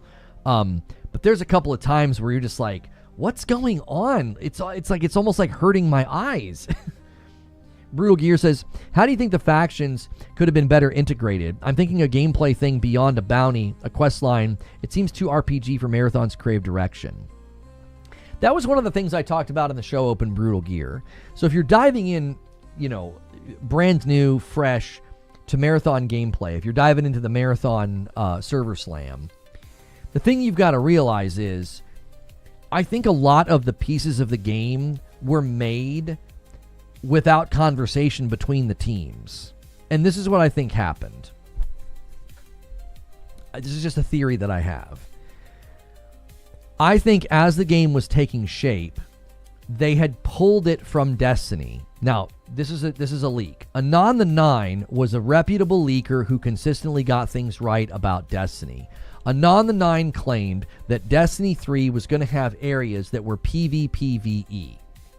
Now, according to Dr. Lupo, as early as 2018, there was play sessions and things going on at Bungie, and they were engaging with whatever Marathon was at the time. Now, what I think happened is, 1 second, Neo Reaper. Marathon should have been great groundwork for Destiny 3. Put it way into the future where Guardians are no more, and they've all evolved into runners. Thank you for the $5 super chat, Neo Reaper. Sorry about that. So what I think happened is, they decided as a company that they were no longer wanting to make Destiny 3. They decided to spin up a bunch of incubation projects. There was Project Payback, which was going to be like a hero Destiny Monhunt style game. There was Gummy Bear. And then there was Marathon. Marathon was ripped from Destiny 3. I firmly believe that. It oozes too much Destiny for that to not be true. You can just kind of sense it. These were public spaces and areas built for Destiny 3 where you were going to go down and it was going to be PvPvE. There was going to be an extraction element, all right? They ripped that out, and that turned into Marathon. That's why I feel the game feels so compartmentalized, and everything feels sort of retrofitted. Like, the factions feel very, like, retrofitted, like they were shoved in here.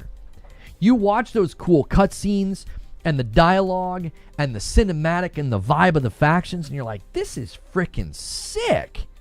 And then all of a sudden you're back in a menu system that doesn't seem to have any cohesion or connection to those cinematics, like, at all. It just feels so disconnected. It's like the guys that built the faction menus and the faction skill trees, like, they built their thing. And then the guys that built, like, the armory and the loadout and all of that, they built their thing. And then these guys over here built their thing with all the cutscenes. And then these guys over here built the maps and the menus. It all feels disconnected. Loads of good feedback in the Discord. What do we have here? Open link. Let's see. Guns Game says, the biggest feedback I could give on the UI is a lack of feedback and easy readability. Firstly, there is no real feedback when a player loses shields. You guys invented the Halo shield beeping. While it shouldn't be as intrusive as that, an easily recognizable audio indicator when my shields break and my health getting lower would be great. There's so much going on in the UI already. Glancing down to find your health is actually a bit distracting. I completely agree with this. There were multiple times I was like, oh wow, my shield is gone, and I didn't realize it. I had gotten a little bit peppered, like I'd gotten maybe nicked a couple of times, and then I was like, wait a minute, my shield's gone. I ran around many times with it with no shield, and was like, oh yeah, because there's just no indication. Again, that's just a lack of player feedback. Players should be able to quickly glance at the inventory and know what they have, or what an enemy bag has passed as easy recognizable icons. I couldn't tell you what any of those icons are for any augment. I have to hover to read each item and every single one. Icons are small and non-distinct at the moment. The colors in the UI inventory in particular are also very bland and gray. For such a wide color palette in the game, your UI could use some neon colored love to help things stand out more. Allow us to move with our map open and add transparency options for the map. It feels like we constantly have to stop and check things. Add icons of general landmarks, pings, extractions, quest icons, and more. Behind the degrees and cardinal directions on the compass. I lose pings so easily, and I'm not really sure why. When they are on the screen, it's easy to see and to understand. Weapons do not need to move up and down on the right side of the UI. Please just list them in 1, 2, and 3. Constantly moving them makes it hard to know what weapon is in what slot. Make Smart Heal smarter. If I'm not affected by a status effect, Smart Heal should not be using those meds. If I'm full health, full shields, no status effects, Smart Heal should tell me something like nothing to heal. It just leads to a lot of wasted resources when you are unaware that you ran out of meds. This is a really, really good piece of feedback. Like, you know that you're hurt and you go to use your meds and it's just gone to your next thing. Add some color to faction upgrades. It's so bland, boring, and gray. Make icons more easily recognizable in the upgrade menu. There are places you have great and easily readable iconography and design. Why did none of that design transition to UI faction upgrades and inventory factions? And then down here, everything having a plus symbol when it has nothing to do with healing is confusing. I thought the same thing. I thought the exact same thing. I kept seeing things with a little plus symbol, and if it was like a green quality, I was like, "Oh, there's heals over there." And then I would go over and pick it up, and I'm like, "Oh, it's just like a material." Twitch is running a new promotion on the bits button next to subscribe. It offers a 5% discount on bits. Out of nowhere. Okay. But Bungie said to Lupo, this is not for Destiny since it was the first time. I want you to think about what that means, Fran. So as early as 2018, they knew that this wasn't for Destiny.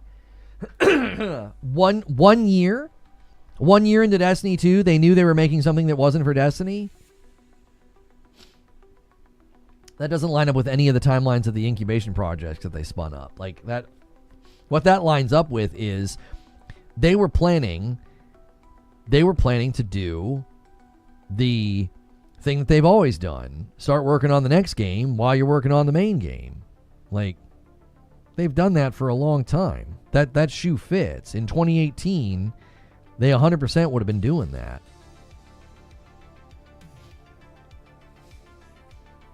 The game has always felt like early access extraction shooter edition. To me, it feels unfinished, underdeveloped, and still in beta. Undying Dirge, I said that a couple of times. I said that what it really feels like to me is that it's just still not ready.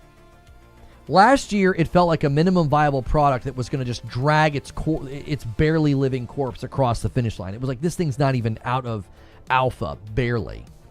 Now, it feels like it's like limping across the finish line. It's just like it's limping across the finish line. It doesn't feel like it has polish or momentum. It doesn't have any of those things that you need for a live service game. It doesn't have consumer inertia. It doesn't have velocity. I just don't think that it does. And I think you need those things for a live service game to be successful. I feel like a lot of the people that I've talked to about this, there's a consistent concession of like, well, I don't care. It's going to appeal to a small group of people anyway. They don't need a ton of players. You know, if I play it for, you know, a month, I'll get my fill. I'll be fine. You know what I mean?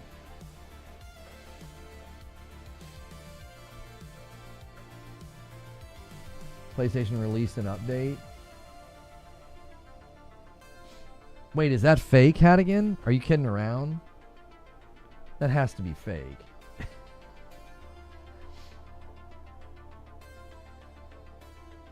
Last time we heard it doesn't need a ton of players was High Guard. I don't think this is going to be as extreme as High Guard, not at all. Chris Barrett's idea to Parsons of Marathon was only pitched late 2018 as an idea. This likely started out pre-2018 as Destiny content. That's what I'm saying. There's no way that early that they knew they were making something non-Destiny. You expect me to believe that 1 year into Destiny 2, they started working on Marathon. They were like, oh yeah, if there's something that we want to be doing right now, it's spending bandwidth on a new IP. That doesn't make any sense at all. What would make sense is they were working on stuff for the Destiny franchise, because that was when they were trying to get Destiny 2 back on board. They were trying to fix it. It wouldn't make any sense at that point in time to be working on Marathon. They admitted that they were working on the lore since August last year, and it's still in the works. It's way more sweaty than Ark, so I agree. It'll be more niche. No one learns that Bungie being itself for a decade is only continuing with this newer edition meant to escape the weight of past mistakes, and they're repeating everyone once again, partly from new devs. If they've been working on this for 8 years, they failed. The reason that I think that it feels the way that it feels, and the reason I think that it plays the way that it plays, is literally because it's gone through lots of iterations. I think they ripped it from Destiny 3. I think they had to make significant changes then because it was no longer going to be attached to Destiny 3. Think about it. Seriously. I mean, think about it. Look at the inventory. Okay. look at the inventory, look at the menu systems, the skills, the factions, the bounty systems within the factions. It's Destiny down to the bone marrow. You can feel it. You're like, this was attached to Destiny at one point. It just you can sense it. Anybody who's played Destiny, you can see it. You can see all the pieces and the parts. You're like, yeah, you guys had this at one point in time. This was attached to Destiny. I can't see it any other way. That's not like a problem, like it's not going to be any good or something, but it certainly means that I think it's going to consistently feel like it has personality disorder. Forgive me if you've already answered this. At $40, how many copies does Marathon need to sell for Sony to consider a success? I have no idea.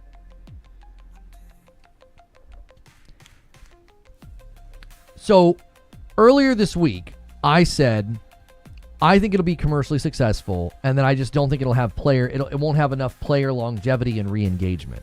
Okay? That's what I said. I think it'll be commercially successful, but I think re-engagement patterns will be weak.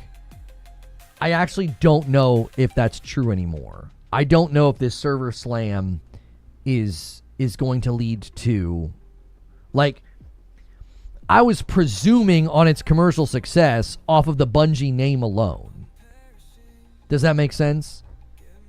Like, I was presuming that, like, listen, it's Bungie. You know, come on, man. I mean, people are going to buy it off the Bungie name alone.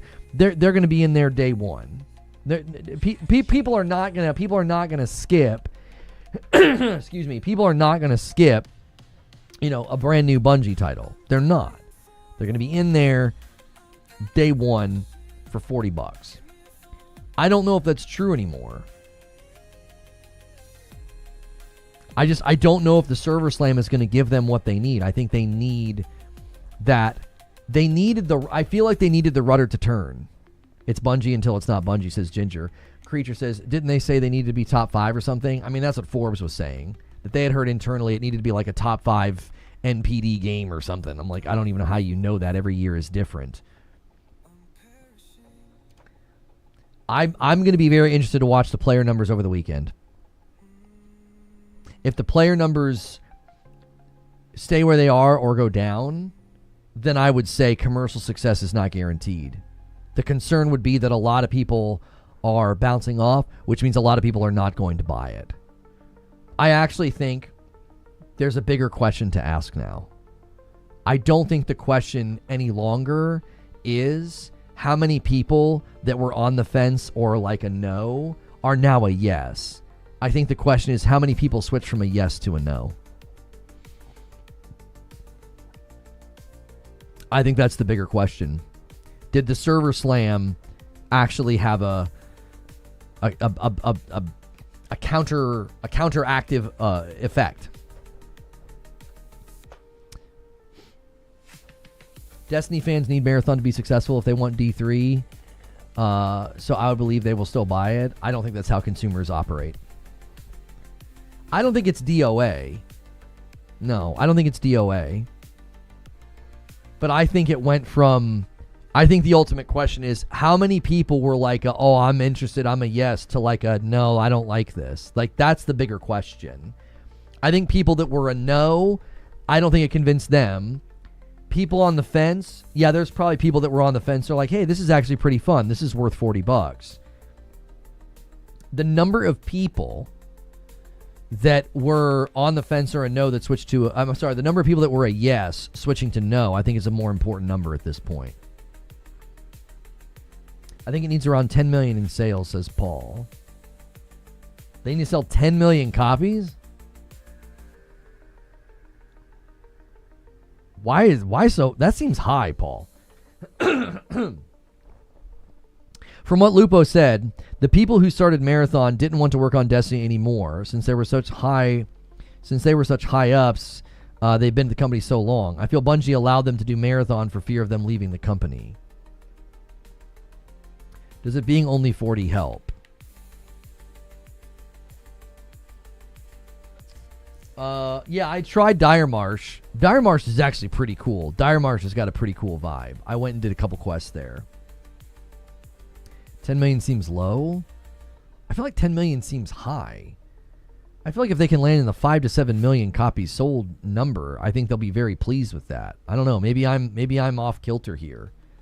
What do you guys think, chat? I mean, how many units do you think they need to sell? I don't know. 10 million seems high. The Burnt Peanut played it today, and he gave it a good go, but I don't think he liked it a lot.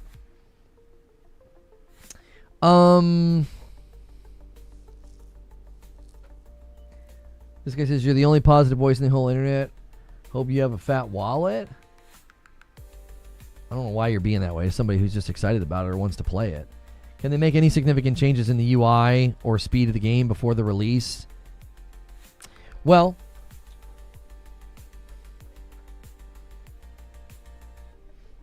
yeah, I know. Guys, this whole thing, all the stuff with PlayStation, it all has to get kicked to Monday. I can't talk about any of that today. It's super distracting.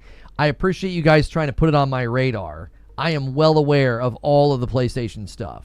I'm well aware. Oh, okay. Hilly, I got your DM. And yes, that actually totally makes sense, brother. Here's the thing with Bungie and with changes. And this isn't even a Bungie thing. Here's the thing with games like this and changes. I don't think they can make quick changes.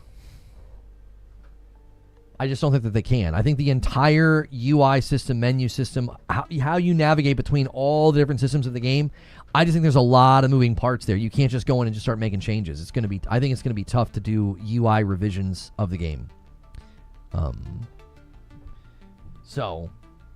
Well, darn, I'm not aware at all. Got to get cut up now. There's a lot going on with PlayStation, and I couldn't squeeze it into today. There was no way. Today is all Marathon and Resident Evil. That's it. PSSR is just FSR 4.0, right? No.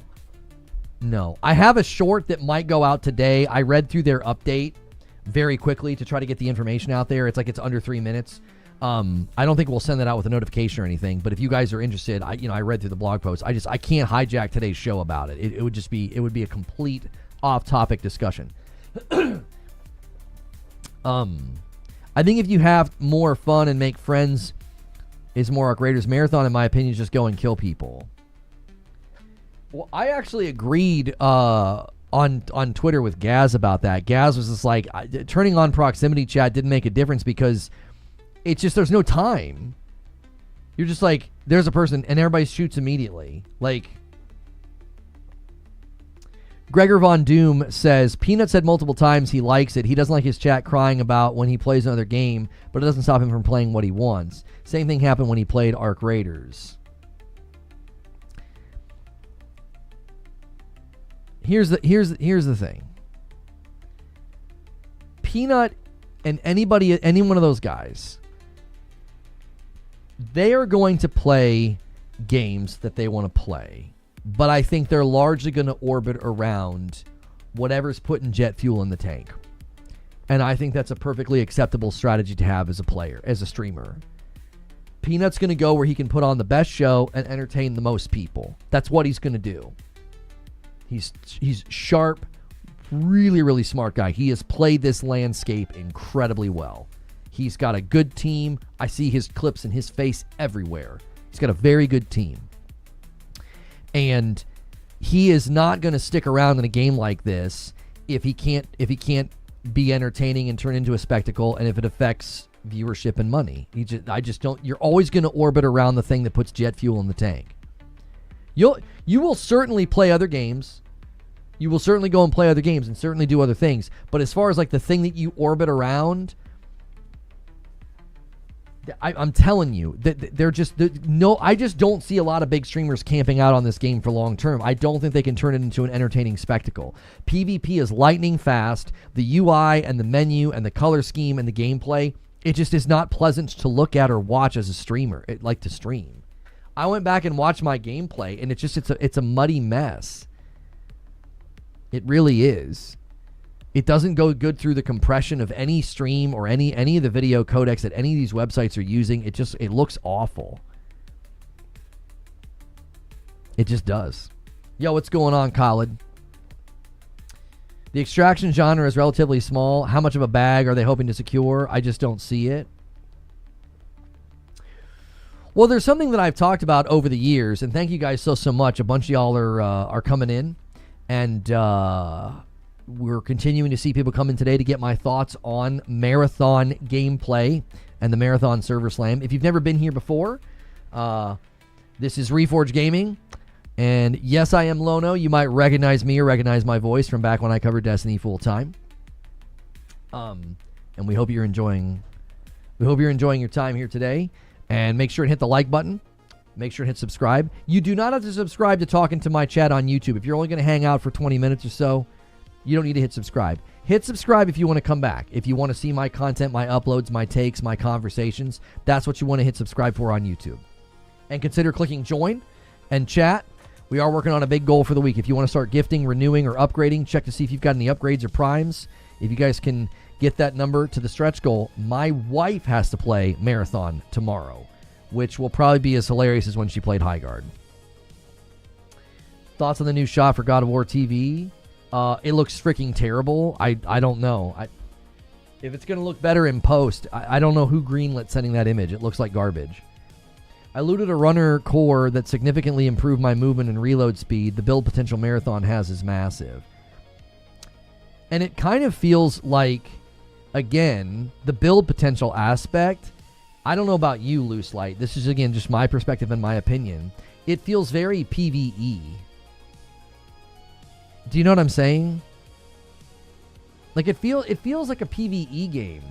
Like, when you look at the build and you look at the thing, all the things that you've got to, like, read, all the things that you've got to, like, comb over and check. I don't know. It feels like, again, like, at its core, it's a PvE game. It's like it's the scaffolding of a PvE game. Peanut said multiple times last night that Marathon really felt like Destiny. Is there a way to support but save Madam from that experience?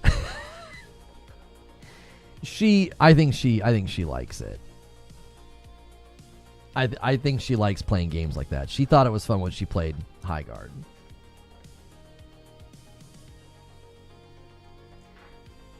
Everyone is pretty much saying the same thing. Yeah, I saw Black Hokage's take on it. He had pros like shooting feels good, AI enemies are smart, they force teamwork, all the different classes and abilities are cool, sound design's immaculate, art looks better, runs well. Cons: terrible UI, not enough PvP action. He says increase the teams. Maps need more loot and ammo. The glitch effect when your health is low is annoying. Black Hokage says, ultimately, I think this game will live or die based on how well the story they've crafted for the world is. The whole corporations fighting for resources on distant planets concept is interesting. I think there's something here, but the game could use a few more tweaks in order for Bungie to stick the landing. This is exactly what I've been saying. Like, I agree with Black Hokage here. I think he's had some takes recently that I haven't agreed with, but I agree with him. And the problem here is, this is a PvE game. The whole lore, world, factions, all the story elements, all those cutscenes, that whole thing, it's a PvE game. It's a vibe. It's a story. It's a grind. It's bounties. It's leveling. It's all these things, and it's like none of those things really seem to fit and jive in like what feels like a very bare bones extraction shooter. I saw one comment that Unwound that was interesting. Loot doesn't feel meaningful since it auto-sells on Extract. Not everything auto-sells on Extract. Only certain things auto-sell on Extract. Do you know what I'm saying? Like, your guns and stuff don't auto-sell. Like, the depleted things sell auto-sell on Extract. I don't know why they auto-sell on Extract, but they do. You're not wrong. The original game director vision was much more different than what we got. Barrett said that they were going to have persistent servers allowing consistently full zones to join in progress. The world was dangerous and you never know what to expect. Also ensures joining a session in seconds instead of waiting for matchmaking queue, which I was dealing with yesterday. Living world that would have emergent dynamic events, long-tail aspirational content. Focus on player stories, PvE encounters, survival, teamwork, exploration, discoveries, unique experience every run. Survival elements like broken limbs, leaking air tanks, mental paranoia. The Marathon IP with compelling, deep, interesting world. A narrative-rich PvP competitive game featuring deep lore, corporations, and evolving story. Yeah, as soon as he gets to there, though, I jump off. I'm like, I don't think these things are compatible. You know what I mean? I just don't feel like these things are compatible. I don't feel like you can have, like, this deep lore and this, like, compelling story. You know what I mean? Deeds for the win says, I couldn't get past the tutorial. I'm out. I've said it very many times. It's one of the worst, and it's such a steep onboarding process. It's so steep and uninviting. I've said it multiple times. It's the most uninviting game I think I've ever played. It literally, I made the analogy earlier and we were laughing. It's like when you go to a store or a restaurant or something and you feel like they don't want you there. Like you're almost like inconveniencing them. Like you almost feel like you have to apologize for being there. It's like, somebody said it on Twitter. They were like, this game just feels like from moment one, it's telling me to leave. It just has this very uninviting vibe to it. Almost like it can't be bothered. It can't be bothered with explaining everything. It can't be bothered with explaining anything. It's just like, yeah, here's the stuff. Figure it out. It almost feels like they set a board game in front of me without the instructions, and I'm slowly able to piece together how it all works, which makes for an terrible onboarding experience. It's like, again, it doesn't feel like things are explained in a way, and like the UI is constantly popping up with these blue boxes that are like, this is what this does, this is what this does. The stuff that it explained, I didn't even feel like it needed to explain. You know what I mean? What needed to be explained? Well, they handed me these health things, and they didn't explain what the stuff in the bottom of the corner was. It was like, well, do I have a shield or not? I don't have a shield in my inventory. I can't make a shield. I can't buy a shield. You start getting shields from doing the bounties, from doing the faction quests. But you do have a shield, even though there's no shield in your inventory. That's not explained. Now, the blue boxes were in the way. Yeah, the blue boxes were annoying. It was like, get these out of here. I don't know. I've been playing games my entire life. And I don't know if I've ever played a game where the tutorial itself was difficult to understand.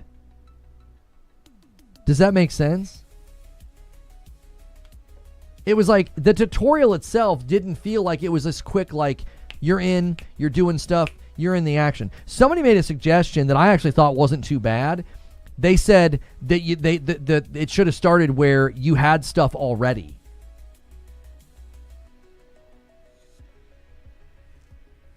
Like, you should have already had stuff. You should have had loot. You should have had a rank. You should have had standing in the game, so you could kind of like, just like get in and get the feel of it. Does that make sense? It's almost like you start at the bottom, and the way to get into the game, like for 2.5 hours, I didn't feel like I understood or spoke the game's language.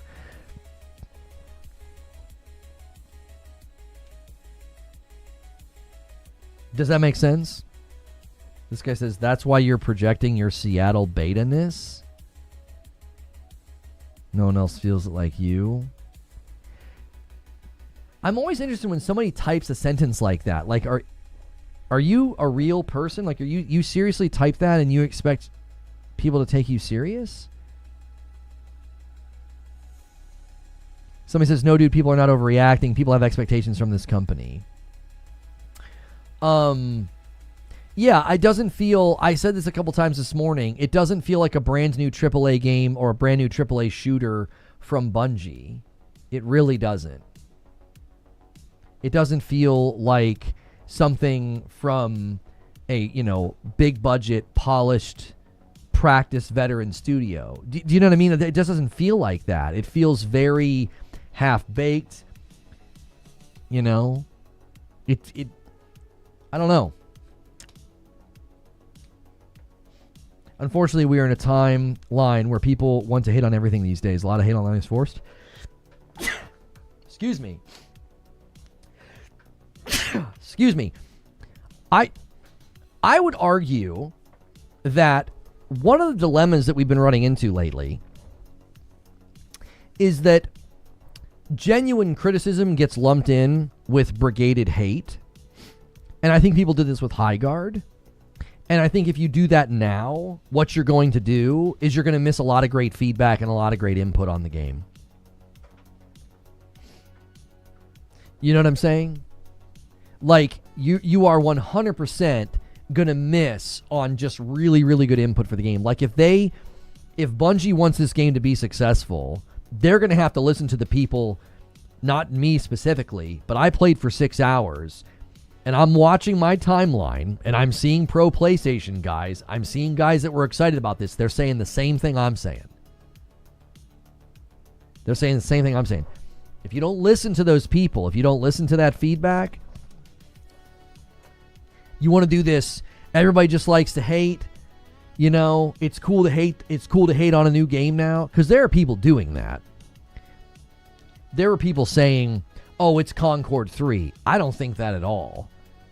No. I think it's going to struggle to have longevity and re-engagement, but it's not Concord 3. It's not going to like flop and fall on its face. It's too serviceable for that. Concord was nobody wanted to play it.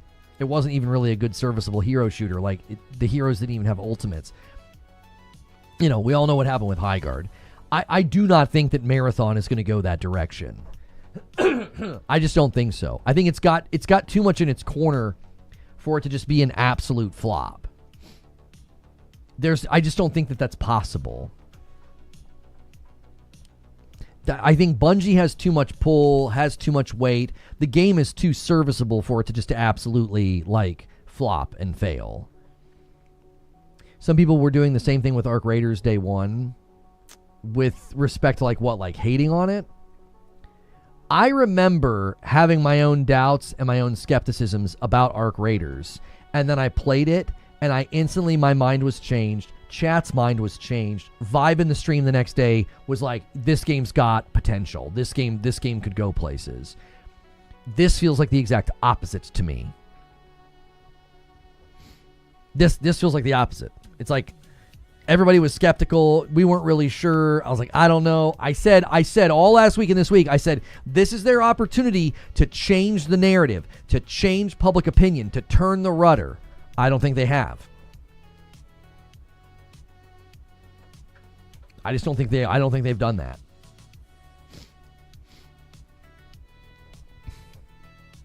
You really think it has no future? It's not that I think it has no future. I just don't think it has what it takes to go the distance. I think in 6 months, we're going to be saying, wow. That's what I think. I think in 6 months, that player base is going to be low. You need a lot of... To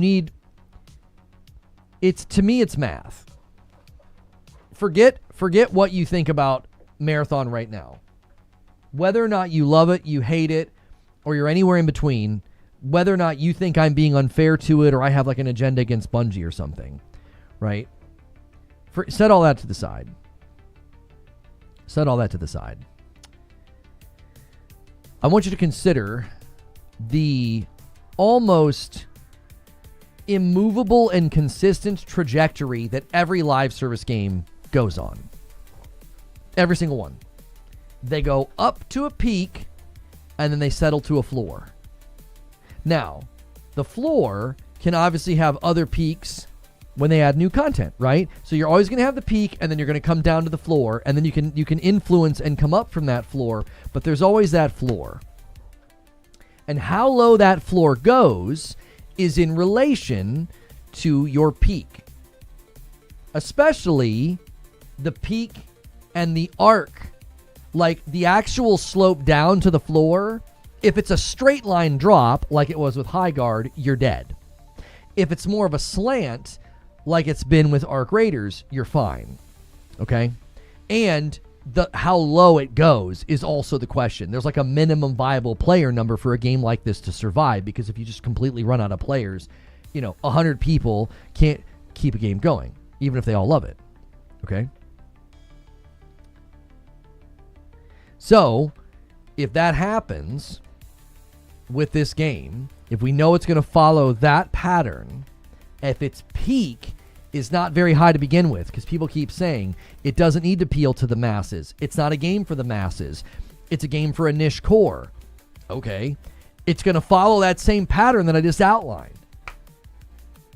So can it be successful if it doesn't hit a very high peak? Neo Reaper with a $5 super chat. What's going to happen to Marathon when those bonuses are paid out and the leaders bail?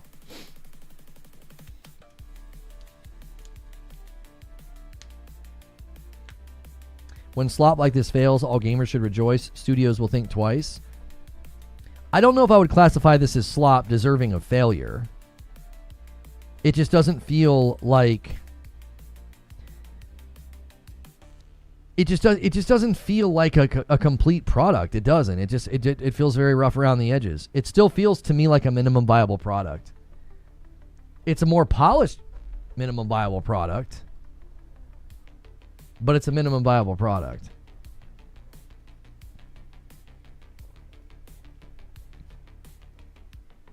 I have to refresh the chat. Hang on. Chrome did that thing. There we go. It doesn't have a soul. I think it feels soulless. I think it feels empty. I feel like it feels like a shell of a game. Yeah. It feels like a concept to me. It just doesn't feel very robust. I don't know. What they should do is, somebody says here is, which they'll never do, is cancel the release next week, take all the feedback from this weekend, and go back to the lab, fix the UI and all the other concerns, and come back later. Yeah, I don't know if they can do that. Lono, do you think the peak at launch will match the peak of the slam? I think this weekend will communicate that, Hattigan. I think if the weekend numbers on Steam don't get any higher, and even if they, especially if they start to go down, then I know. I think the server slam could work against them. I think it could. I think it could work against them.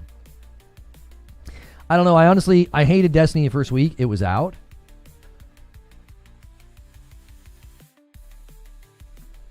All right, here's the issue with that. Because I think that's a good point. That like a lot of people didn't like Destiny when it first came out, and then it became a game that they couldn't stop playing. Okay. Destiny 1 launched when the concept of a game like this, the idea of a game like this, especially on console, was virtually non-existent. Up to that point, the only game that had really tried it was Defiance, and it failed because it rushed its launch to try to beat Destiny, and it very much was not a polished product. It was very, very, like, generic, right? And so they were able to, as SkillUp said, build the plane in the air because there was nowhere else to go, right? Somebody says, your opinion is wrong. I'm reporting your channel. Blocked and reported. Make sure you sign it with the appropriate name, right? If you know how to spell snowflake, well, if you don't, we can help you. So that I think is the different timeline that we're in now, though.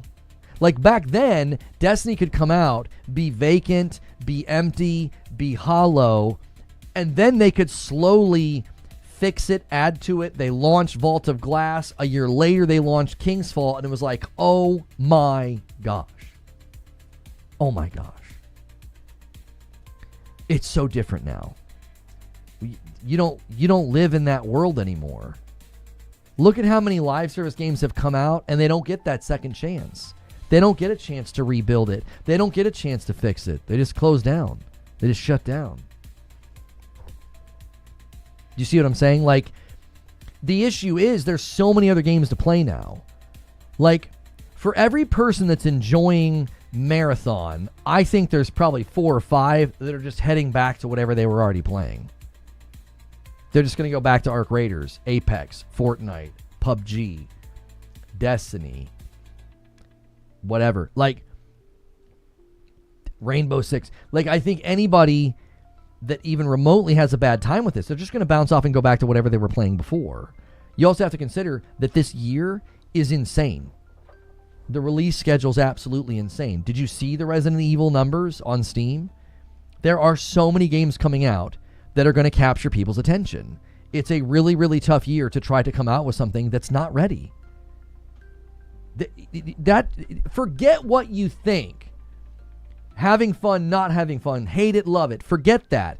It doesn't feel like the game is ready.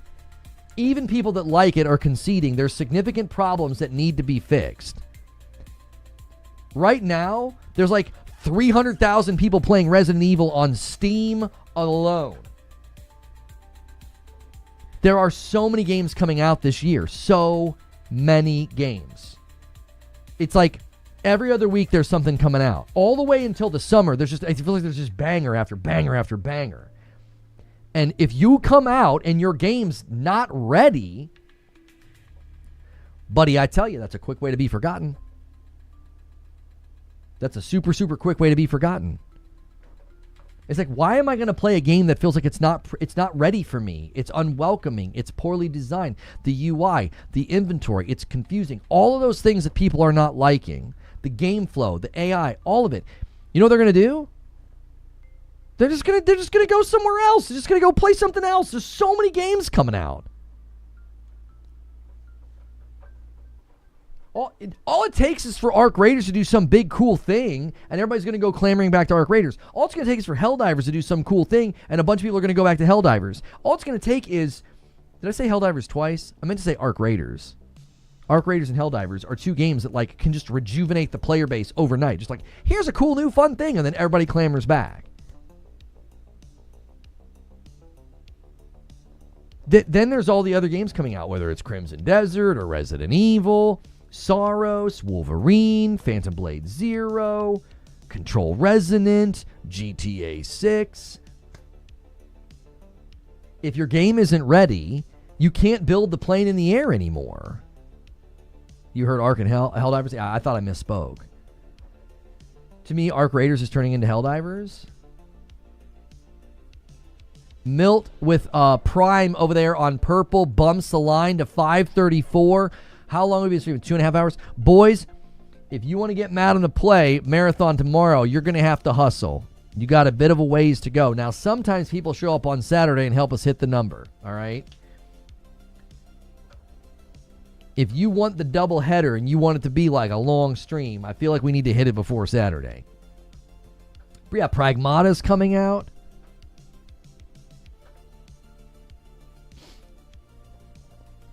Crimson Desert next month. It's like every month has a big game. That's what I'm saying.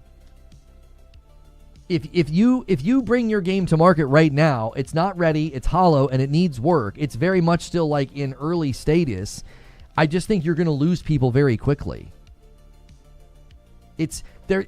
That's the problem. Is like back then, I remember playing Destiny and feeling like, dadgummit, this game needs so many things fixed. The grind wasn't enjoyable, but I was doing it anyway. I remember grinding for the materials. I would just run on Mars and get the little rocks. Or I would run on, what was it, Venus? Or whatever it was, where I'd get the little spirit bloom. Is that what they were called? I would just run that. I would just run that in open chests. Why? There wasn't anything else to play like that. Now, you know what I would do if I played a game like that felt hollow and unfinished and not ready? Do you know what I would do?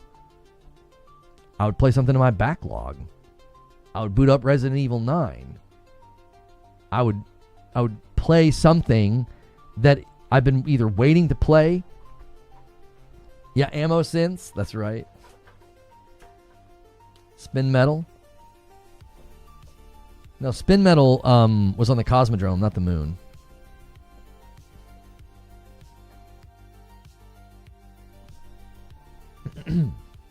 Destiny 1 at release was a beta. I told you guys this last year. I said, and a VIP from Empreb, 42 months, I'm probably not going to spend time in Marathon when I want to play some Arc Raiders casually. Ironic since I played early hardcore. Really, Arc Raiders is great on and off game rotation. Thanks so much, Empreb. He's got us 15 away from the next milestone. We're going to need some gauntlets thrown down here, boys. We're going to need some gauntlets. Somebody do it. Somebody's usually like, hey, if you get us here, I'll do this. I'll join you, right? I'll join you. Somebody's got to help me out here. Let's throw down some gauntlets today. Hold on, I got one for you. Which would you play if you had the choice, No Man's Sky or Marathon on launch day? I actually thought No Man's Sky was more compelling on launch day, even though it was missing a lot of the features that we eventually got. It was still like a compelling new experience that I had never had before. I don't think I can say that about Marathon.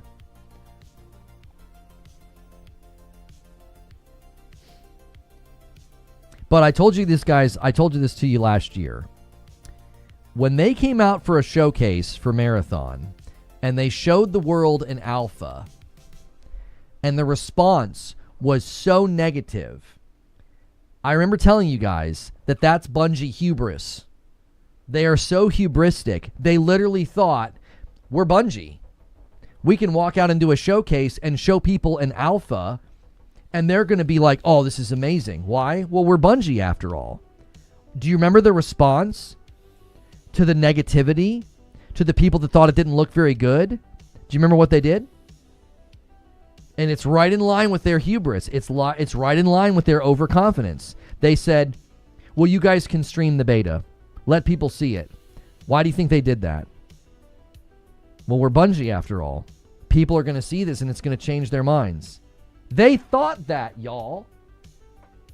This idea that they walked out last year and like they knew it wasn't ready, or like they were prepared to make changes. No, they walked out. They thought they didn't stink, and they were like, everybody's going to be amazed by this. And when they weren't amazed by it, they thought, no, let people see it. Do you remember when the High Guard CEO had some ownership? It wasn't ownership over the game's quality. It was, well, we could have marketed it better.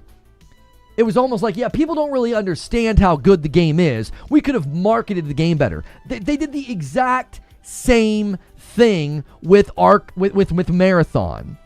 Bungie walks out and everyone's like, ew. And they're like, no. You guys don't understand how great this is. We're going to let people stream it. That's going to change everybody's mind. And did it? No. It made it worse. So then they delayed it. That is the company that you're dealing with. That's who you're dealing with. They think what you're playing right now is gold. Homies, they're letting the public play the game for free. They're paying the burnt peanut and big streamers to stream it. They think this is gold.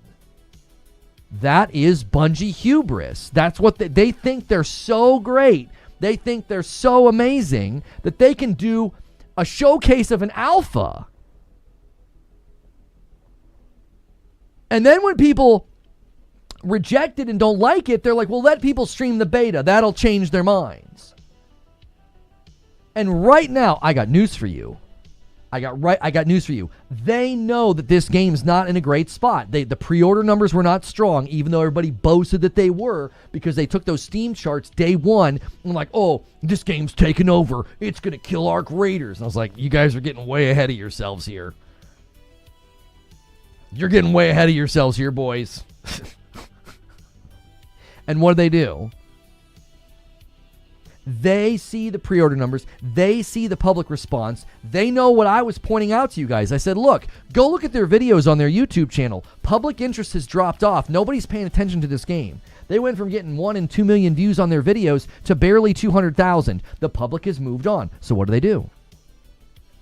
Well, let's do a server slam. That'll change everybody's minds. They think what they've put in front of you is gold. They think it's gold. It's not.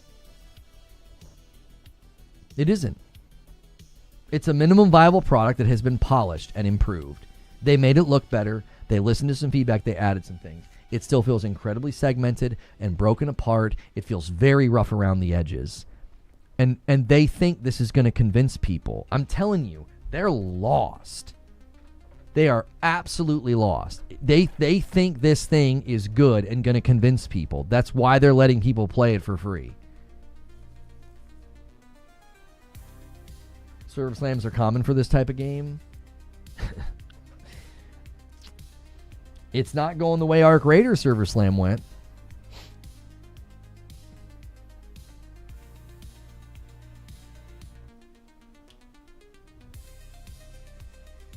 It isn't. The Arc Raiders server slam instantly changed the entire narrative and public perception about Arc Raiders. It was instantaneous. You can go to their YouTube channel and you can see it. You can literally see it. It's like, yeah, people are interested. People are paying attention. Everybody's kind of like, I don't know. It looks like a generic extraction shooter. I remember saying that. I was like, it looks like a generic extraction shooter. Server slam hits. And then all their videos from that point on are like, why? Because people were like, yo, the entire vibe, feel, the public perception changed. This is what people don't understand. They looked at High Guard and they thought, well, High Guard died, nobody gave it a shot, everybody was just hating. And people are going to do the same thing here. Well, it's just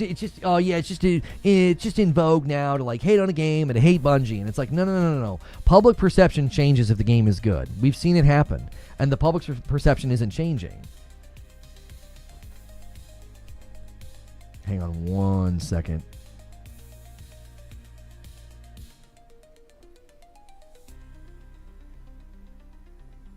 Okay, hang on. A $10 super chat from Dark Taco. Good morning, Lono. I played 4 hours of two-man last night and straight dogged on trios all night. It was so fun. Game has issues, of course, but it's been a treat and it looks stunning. I'm glad people are enjoying it. I really am. I don't know. I just don't think it's going to have what it takes to go the distance as a live service game. Is it normal for a server test this close to release? Like, what if it didn't go well? It's less than a week, enough time to resolve infrastructure issues. I don't think it necessarily is common for it to be public. I mean, I don't know. The pattern to me, I read the server slam differently than that. How does Bungie's hubris affect their judgment of other potential live service games within Sony? I don't know. No worries, Dark Taco. Enjoy it. It's just not good to me, says Wreckin' Havoc, but that's just my opinion. Ark is the first extraction shooter I played besides the original Division, which it was amazing. Marathon just isn't it as of right now, though. The big time guys are back on it now. They don't sound like they hate it. I need to go hear some positive vibes. Don't know. You be having me almost ready to delete my entire library. Okay.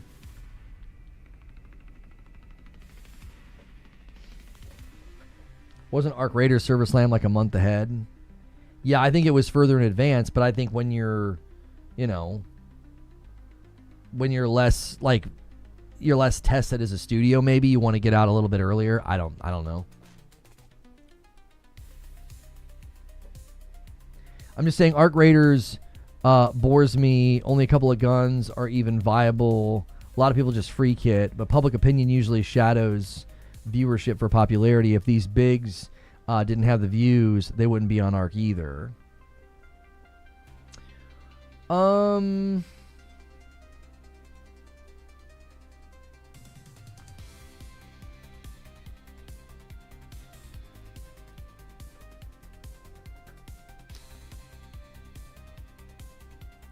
I think the issue, though, for me, WTF Game Nation, is not just like they're not getting the views just because like people think the game is cool. I think they get the views in a game like Arc Raiders because they can craft a narrative, they can entertain, they can put on a show. I think that's extremely difficult to do with certain games. I think Arc Raiders is like perfect for that. I think Arc Raiders has become like a third space for people. Like it's like this community, it's this thing, it's this place. Good, bad, somewhere in between. I feel like Spice King, it's like it's tepid. I just don't think it's ready. Marathon had more views yesterday than Arc by a huge margin. That means nothing. Like day one of a game coming out or having a server slam and you're paying enormous streamers to stream it, having more viewers doesn't mean anything. You understand how directories work, right? Like the minute Burnt Peanut switches directories, you're slipping, you're just flipping the scales. Like that doesn't mean anything. In 3 months is the question. In 3 months is that going to be going on? Arc Raiders has been a dominant game in the player-based numbers and the streaming numbers for months. Not for a day, not for a weekend, for months. Read the whole comment. By a huge margin and still more on Arc. No, it didn't have. Arc didn't have more yesterday. What do you mean? Oh, you're talking creatures making sense of what you're saying. I completely missed your point. It had more viewers, but half the players. Okay, yeah. I was like, huh? I thought you were saying that Arc Raiders had more viewers, and I was like, what? If Marathon doesn't perform well, do you think Sony fully takes the reins? Sony's already taken the reins. What do you mean? I don't think.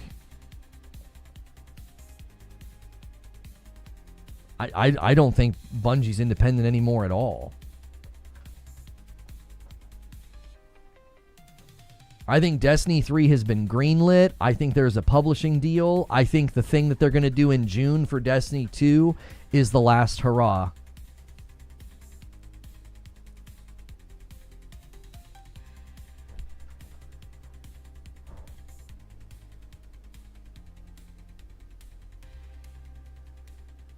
I'm going to let on that this was the first shot released. Yeah, you know it's bad when AI looks better. Because that's AI, isn't it? Wait, is that AI or is that a different picture? Yeah, that's AI, isn't it, Paul? Yeah, you're in bad shape when AI does a better job. Like, that's AI for God of War, and then... Ay. I mean, you're totally leaning in to the Hollywood is cooked meta when AI does a better job. Like, that's freaking terrible.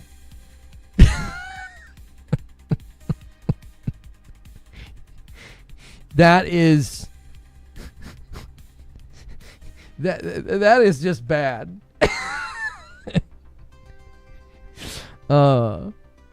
It's bad. What are we doing? Oh, man. You can't let AI win. You can't let AI win, man. What are we doing? Jiminy. I mean, AI has the exactly the character models from the game. I'm just talking about the setting, the tone, the lighting. You know what I'm saying? I'm not talking. I didn't really put meat on the bones here. The issue isn't necessarily that, like, it is cheating, obviously, because they can just like basically carbon copy, you know, the models. It's a lighting and a tone thing as well. Like, AI in this picture is doing a far better job with lighting, tone, color palette, everything. This looks freaking terrible. This looks like they're on the set of a museum. Why would you put this out into the public? It doesn't look good. It literally looks like, you know, when you walk through a museum and they have like the caveman, you know, standing there with the fake rocks and trees. That's what this looks like. The tone's all wrong. Yes, this is obviously cheating because, like, that's just Kratos from the game, and that's a more realistic, grounded version of Atreus. But, like, this gets the tone all wrong. It's like it's like really, it's like it's colorful and like a CW show or something. He's wearing a bald cap, or is it just me? No, yeah, it totally looks like you can see his bald cap. It totally does. Like, his head shape's not right. I mean, unless his head just is shaped like that. If they shaved his head and that's what his head is shaped like, it's like, oops. Some people don't have a great, you know, bald head shape. But I don't know. That looks like Hopper from Stranger Things decided to cosplay as Kratos. It just doesn't look very good.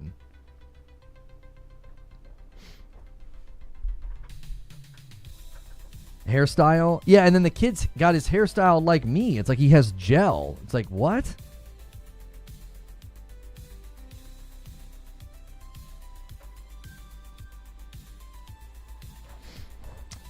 It looks cheap AF. Yeah, I just don't think it looks very good. It's disappointing. I don't know why they're throwing that out then. Why they're throwing it out there. WTF Game Nation says, Marathon looks like a game made 10 years ago. Kind of.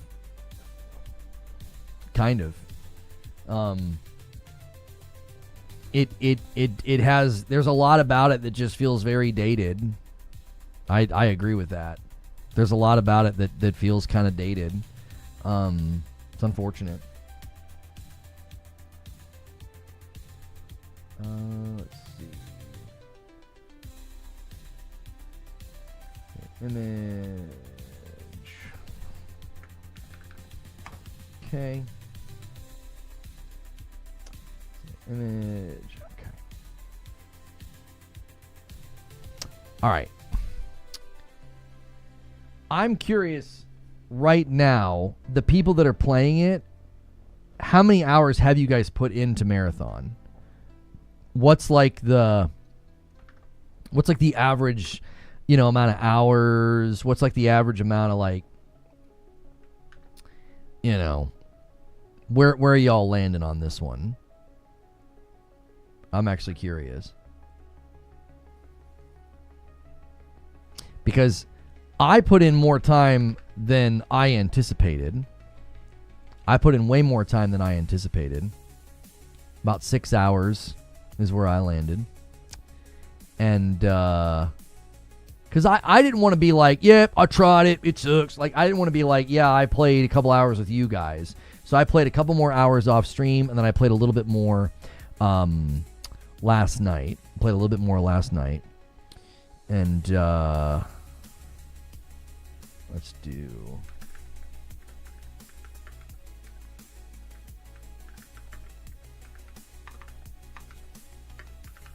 Hang on 1 second.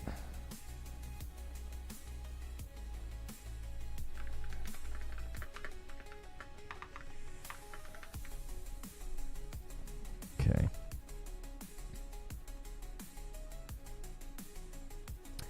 What are we looking at here? Okay.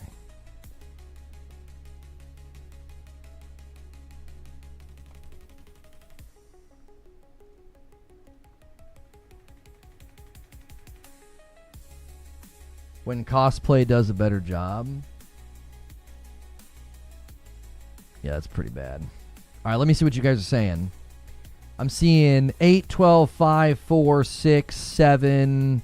Okay, so it looks like anywhere from like 4 to 10 hours is where a lot of y'all are landing. Okay. I mean, I think that's fair. I mean, I definitely think that like... I definitely think it's an uphill battle at this point. Because I think the more, it's one of those things where like, you're going to have a lot of people who play like an hour or two and they're done. You're going to have some people that put in the time like me to really make sure, whether or not they like it or don't like it. And they're also going to be like, yeah, I'm just not hanging with it. You know what I mean? I just think it's an uphill battle at this point. Can we get a few more likes on the video? We need 500 likes on the video. I appreciate you guys being here so much. We've got a lot planned for the day as well as tomorrow. Don't forget that tomorrow, Madam will be reacting to the week's gaming news. Madam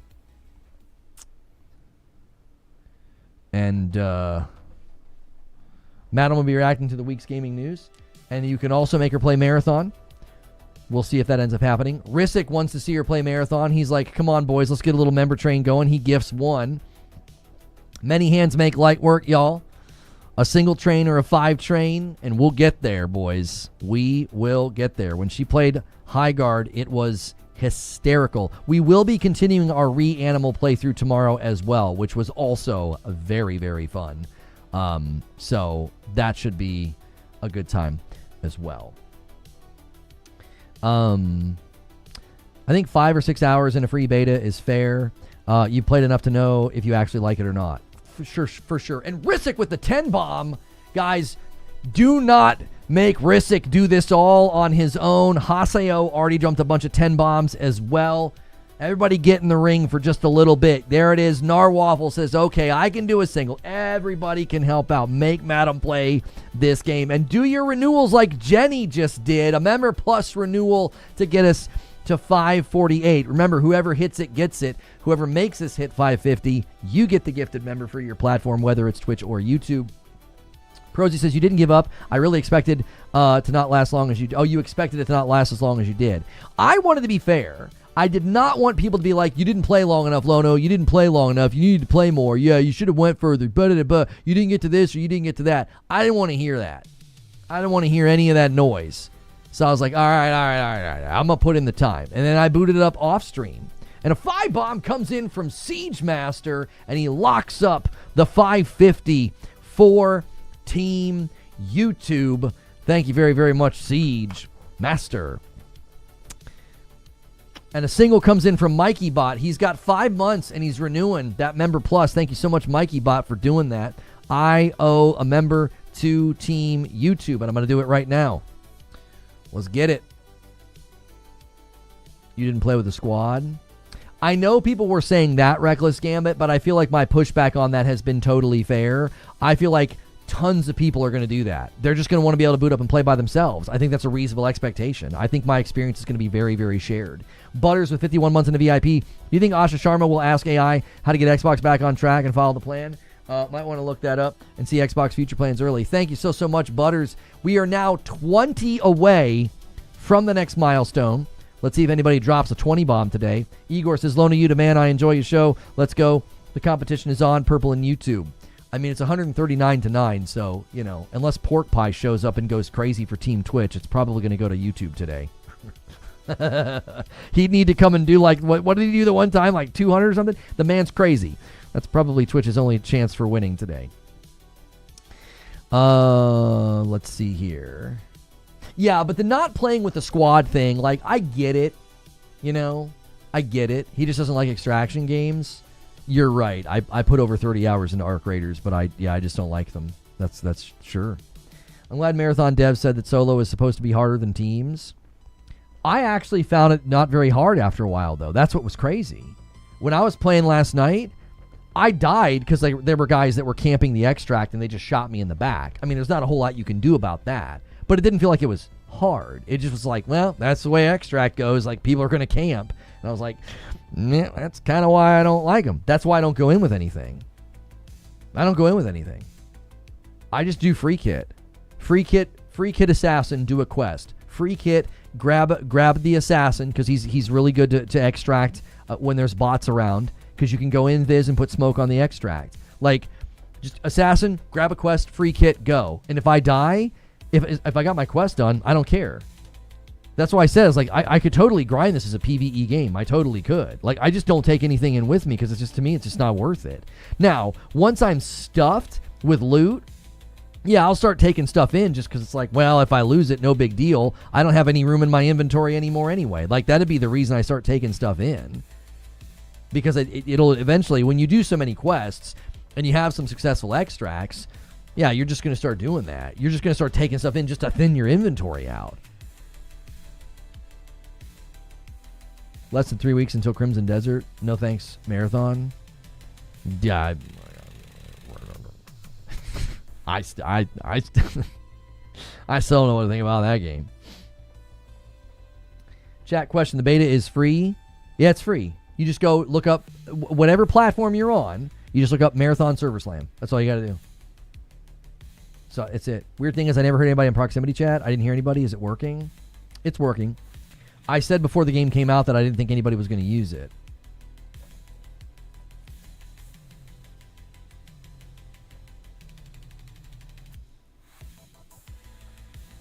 Gandalf says, how dare I have a middle ground take on Lono's opinion? I am ashamed. Cancel if you will. I get why folks won't take to it. That's fine. Just like it's fine, those of us that like it. Now, Sven liking High Guard, that was just wrong. I kid. But the running gag is too good to pass up. I'm typically not a PvP FPS person, but occasionally I find one that hits. Destiny hit. So getting that feel that I get in others is great since I'm off the Destiny train right now. I see the progression and I enjoy it. Yes, it's not going to hit for everyone. I respect the folks' opinion. Here's the thing, Gandalf. I actually started to feel the itch when I saw the faction system and started to understand the faction system. I was like, oh, I get this. I get what's here. But it wasn't enough. It's not enough. You know what I'm saying? It's like, it's almost like I went to a restaurant and I tried 7 things and I finally found something that was decent. It's like, I'm not, you know what I mean? Like, it was like, it just took too much work and effort to get to that thing. And Dante comes in with a 12 months, says, I don't know, Lono. I surprised myself. 0 interest in extraction shooters before, but Marathon continues to be enjoyable. Newbie. Maybe. I don't know. If you're having fun, don't question it. Just keep having fun until you don't. And then a 5-bomb comes in from Mile High and gets us to 561. Mile High's like, boys, keep the member train going. You can make my wife play Marathon tomorrow. Can you explain the faction system? I don't understand. Okay, so when you go to a faction and you do their quests for them, a couple of things happen. You get rewards from them that are nice and helpful. They have a shop that slowly starts to allow you to buy more things. That's in the armory, I believe, which isn't named very well. That doesn't really communicate shop, but it's a shop. The good thing about the shops also is always check the barter at the top. Always check the barter. You might have materials that can be traded for certain things instead of using your money, your credits, as it were. So you get a reward from that faction. You get more things to buy in their shop. And that faction has its own skill tree. So the first faction that you're grinding, I forget the name of it. It's like the neon green one. You can do things with their skill tree with your credits that let you do, like, you loot faster. You can now buy keys from them, like lockbox keys or something. So each faction has its own skill tree, has its own shop, has its own rewards for you doing those bounties. It's actually pretty cool. The UI and the menu and getting to all this information is terrible because, like, it feels like a research project. And you're like, oh, now I kind of understand how this works. When I got to that piece of the game, I was like, oh, no, I actually think this is pretty good, but it took too long to get here. I don't think the onboarding is getting people to that you're not getting there fast enough. So people are just going to, boom, they're just going to bounce off the game. They're going to be like, it's too hard. It's too frustrating. It's too convoluted. The menus suck. The UI sucks. Like, I just think there's so many reasons for people to be like, I'm out. I played for an hour. I don't like it. Like, I think attention spans are short. I think player tolerance is short because there's so many other games and free things they can play right now. It's just going to be extremely hard for people to get over those rough edges. They'll just go play something else. So I think there's something there. It's just like, it's really shrouded. It's just got a lot. It's just got a lot in the way. You know what I mean? Of getting to the good stuff. And I think that I don't know if there's enough that they can do to cut through the noise of their own game. $5 super chat from Neo Reaper. Rook not being able to complete faction contracts or make quest progress is criminal. It's arguably stupid. It's arguably stupid. How many quests were like, go in, scan this thing. Go in, find this thing. Scan this thing. Hack this thing, right? Like, why wouldn't you use Rook for that? So what do? Assassin is the best solo shell. You just go in with Assassin, free kit, and work on the quest. And you're like, oh, but Rook, you can go in and do a scav run. Really? I can go in and do a quest faster than I can do a scav run. And guess what I don't have to do when I do a quest? I don't even have to extract. And when I turn that quest in, I get a bunch of loot. I get more loot than I get when I extract. So, like, going in with Rook and running the risk of, like, filling your inventory with stuff and then dying and losing all that stuff, it's dumb. Why would I do that? I'm going to grab the Assassin. I'm going to grab a free kit. I'm going to go in. I'm going to loot what I can. Maybe I'll extract. Maybe I won't. But I'm going to do the quest. You know what I'm going to do? I'm going to have more loot per hour than you probably will. If you grind Rook for scav runs and I grind Assassin solo quest runs, I'm probably going to get more loot than you on the hour. I am. It's just faster. I don't have to go into buildings and loot. I don't have to worry about any of that. I just avoid the bots, sneak around, scan the thing, find the thing, hack the thing, and then if I get it complete, I don't have to extract. If I extract, cool. That's even more loot. But you go in with Rook to do a scav run, and all you take, if you have 1 or 2 unsuccessful runs, all your time's wasted. You didn't do anything. You achieved nothing.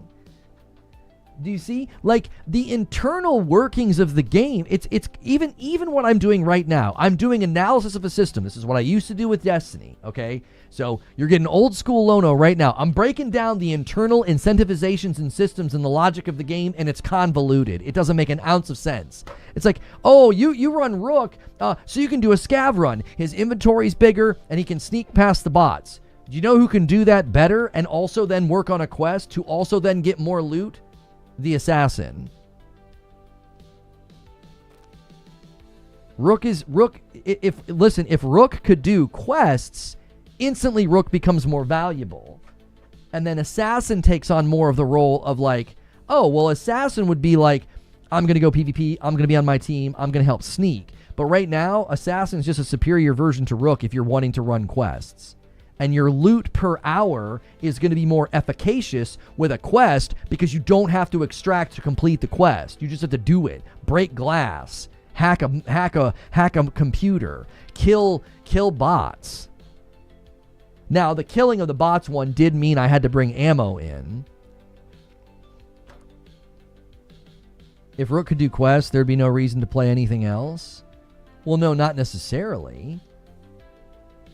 Not necessarily. His abilities are not very aggressive. You can't, like, if you're wanting to actually fight people and fight the bots, you don't want to be on Rook. You're going to have a harder time. Have you seen the numbers for Resident Evil Requiem? They're insane. We resolved the in-run voice chat bug. You should be able to speak freely out there. As always, let us know. Oh, I was saying, I never heard anybody talk. I saw clips of some people talking, but I never heard anybody talk in my game. I didn't realize that was maybe being attributed to a bug. Do you see what I'm saying? I played the game for 6 hours, and I'm already able to break down a lack of logic and a convoluted nature to the internal workings of the game. Do you want to know why? Because I don't think Bungie knows what they're doing. The game has a personality disorder. It's like it wants to be an intense extraction shooter with PvP, but you got so many dadgum bots in the game that nobody wants to engage in PvP or they're dying to the bots. And then if you do get into PvP, guess what? All the bots are going to come running. That doesn't feel like a very intense PvP extraction shooter. It feels like the game is actively being a nuisance to the thing that you want to do. So maybe you go in and you don't PvP and you avoid people and you sneak around. Okay, great. Well, now you're looting and now you can fight the bots and you can try to loot. Why? So you can get more stuff. Well, the best way to get stuff in the early hours of the game is just to grind the faction bounties. And if you're grinding the faction bounties, you don't want to be on Rook. You're just going to run Assassin so you can sneak and so you can extract by yourself with smoke or invis. And as long as you're completing those faction bounties and those quests, you don't really need to extract. Extracting is like bonus on top. The amount of loot you get for completing the quest and leveling up the factions, I'm swimming in loot. And I was failing to extract a lot of the times because somebody was, shoot me in the back, or I was getting, a couple of times I just got overwhelmed by the bots in the early game. I'm telling you, it's like, it just feels like you guys are going to try to build the airplane in the air, and I don't think you're going to be able to do it. I played for 6 hours, and I'm already peeling back layers of the onion that don't seem to be ready. They just don't seem to be ready. With minimal effort, I've already navigated around their systems and found a way to be like, yeah, I mean, I would just run Assassin free kits and work on quests, and if I extract, great, that's more loot. If not, fine. But that's the best way right now to get loot per hour. That's the best way. How stupid is that? I want to boot up and play Rook as a kill seeker. I don't have to fuss with quests. I can just third or fourth party like a vulture. Yeah, maybe. They really seemed in the one trailer to position Rook like you're going to have a hard time PvPing, like you're going to be weak. At least it seemed that way to me. It seemed to me like he was going to be weak in the battlefield. Like, you wouldn't want to go in with him if you were going to want to actively PvP. If you're going to want to PvP, you're going to want to be like the one that can grapple hook around, or like the Titan. That's how DMZ was. Sure, you could engage in PvP, but then you bring out the bots. But I loved DMZ. The bots in this are really, really juxtaposed because, like, sometimes they swarm and it becomes a death box. Other times they seem to be absolutely stupid. I'm like, they seem to be easily manipulatable. Like, I just can kind of break line of sight with them and then I'm good.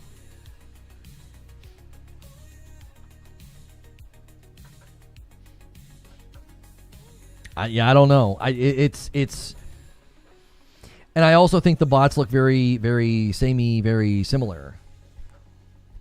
I think they all look the same until you get up close, which I think hurts the game to a certain degree as well.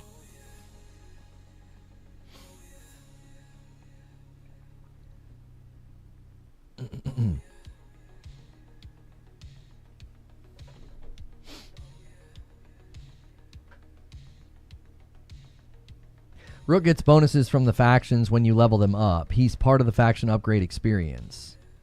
So in your mind, Reckless, you think he's endgame? Do you think he's endgame? Like, if I grind like I'm grinding right now, it's very effective, homie. I'm cruising through. Like, I go in, I complete a quest, I come out. I go in, I complete a quest, I come out. I don't think I've gone in and failed a quest yet. It's not that difficult. You just go in and do it. RE9 when? 20 minutes or so. I go in, I quest, I get out. I go in, I quest, I get out. So is Rook more like endgame? The endgame is the marathon ship? It feels like it's got a personality disorder. Why is it a PvP extraction shooter if the endgame is the marathon ship? That feels like PvE to me. And a member plus from Brian, are you still playing Entropy Effect? Really enjoying the game? Yes, I am. I'm at close to 20 hours. I have almost all of the characters unlocked. It's really, really fun game. Entropy Effect X, BlazBlue Entropy Effect X is on Game Pass, y'all. It is so good. I'm playing it on PlayStation. I bought it, and I'm loving it. Your boy Chris with 44 months. I can't believe AAA Studio can make UI this bad. No setting to make the inventory cursor faster for control is crazy. I went from a maybe to no. Let me add you to the total. We're working on a big goal, y'all, and we are getting closer by the minute. If you guys can get this to the stretch goal of 750, you're going to get an extra segments tomorrow. So tomorrow, make sure you're here, 8 p.m. Eastern on Saturdays. We boot up the stream. My wife reacts to the week's gaming news. And then we're going to continue playing Reanimal, which was hysterical. It's kind of like Little Nightmares 3 in spirit.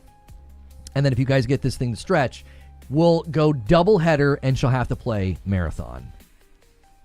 When she played High Guard, it was hilarious. We actually made her play High Guard a second time because I felt bad. We didn't play enough. So we could always do that as well. If I don't feel like we get enough time in, we could have her play it a second time. I'm not going to be hard on a game from a server slam. Most of the progress won't even transfer, and Bungie has said that the end game map is what the game is really about, the raid style map. Here's the difficulty with that, Zilla. Here's the real difficulty with that. You're basically telling people that the best part of the game is at the top of Mount Everest. I just think getting there is so treacherous, so difficult, so steep. I don't think a lot of people are going to get there. The onboarding alone is steep and really hard to get through. After that, navigating the bad UI, the bad menus, the convoluted nature of so much of the game, I don't know. I don't think a lot of people are going to get there. I just don't think a lot of people are going to get there. What did I say yesterday? When we read Joe Ziegler's tweet, I was like, he's describing a game where, like, the path to enjoyment is like this super narrow high wire. If you deviate from that high wire, you're going to have a bad time. That is in the middle of everything else that I've talked about. The menu being bad, the UI being bad, the onboarding being frickin' terrible. It's probably the worst onboarding I've ever experienced. Paying $40. Oh, hang on. We'll be retracted. Reading Rook's skills. Yeah, he sounds like an endgame vulture. You stay out of sight and you kill the wounded. He's the a-hole that's camping the extract. Do you know who keeps camping the extract in my games? Assassins. They're just going invis and hiding. and then they just shoot you in the back as soon as that thing pops up. That's a funny picture, Hadigan. Charging 40 for this is robbery. If it was polished, Wolvie, I think all the pieces and parts and the substance justifies the 40, but it's so unpolished, it just feels so not ready that's what feels like robbery to me. It just feels so disjointed. It still feels like a minimum viable product. It feels like a minimum viable product. It doesn't feel, I don't know. For all the time they took and all the praise they got, I'm like, okay, still feels kind of rough. Onboarding's awful. You don't learn why you're there, really. You don't get any feeling of, oh, that's why everything is so cryptically and annoying, hard to understand. I only saw 2 people have the gold key card for the locked map. Is the ship single person or a raid? I don't know, Rope. I don't know how it works. I don't think anybody knows specifically how it works. They just know that that's the end game destination. It feels like a game that's a year away when it releases in a week. I just keep coming back to it. Feels like it has personality disorder. It's like it wants to be too many things, and all those things are in tension with each other. It's like they're fighting with each other. I don't know. I don't know what to tell you. Other than that, that's what it feels like to me.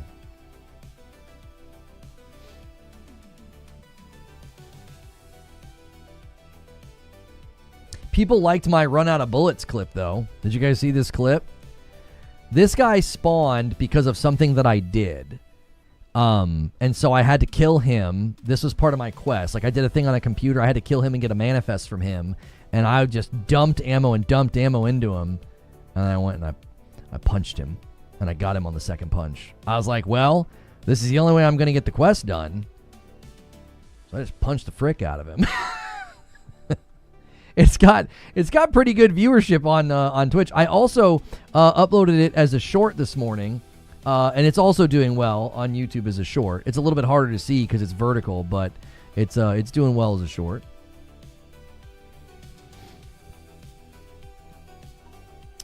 And also the PSSR stuff is doing well.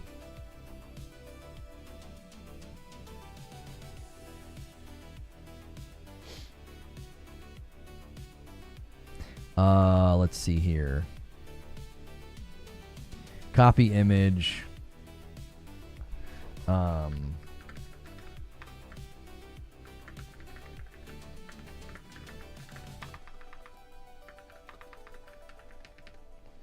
don't know if even PSSR 2.0 can fix this.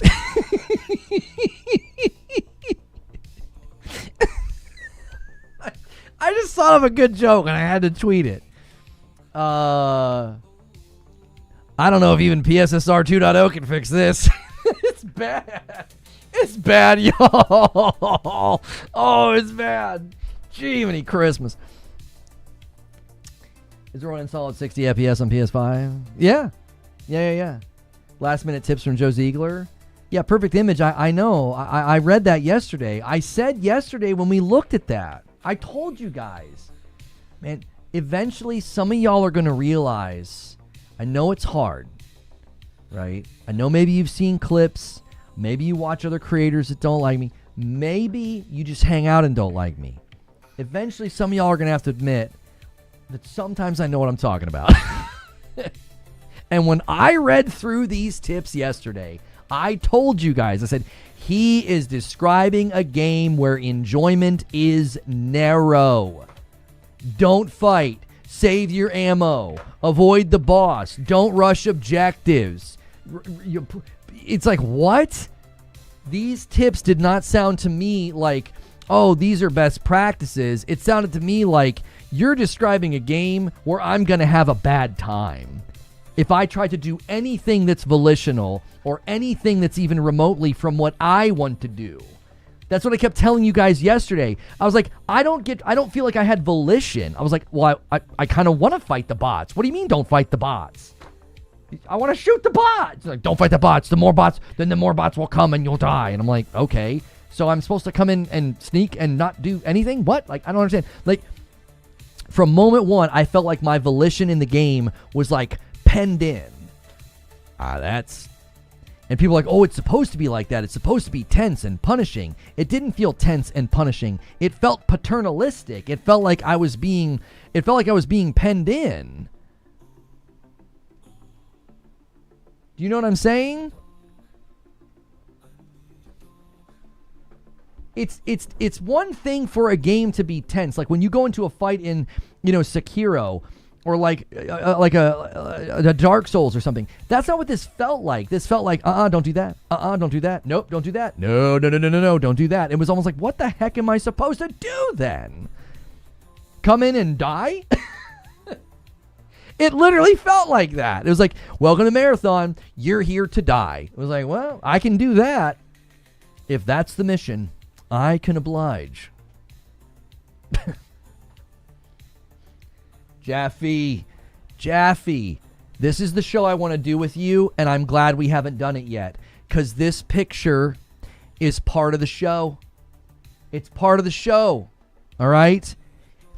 The show I want to do with you is my concern with how they're treating their IPs. And it's everything. It's Horizon Hunters Gathering. It's God of War Sons of Sparta. It's whatever this frickin' CW God of War show picture that they just put out.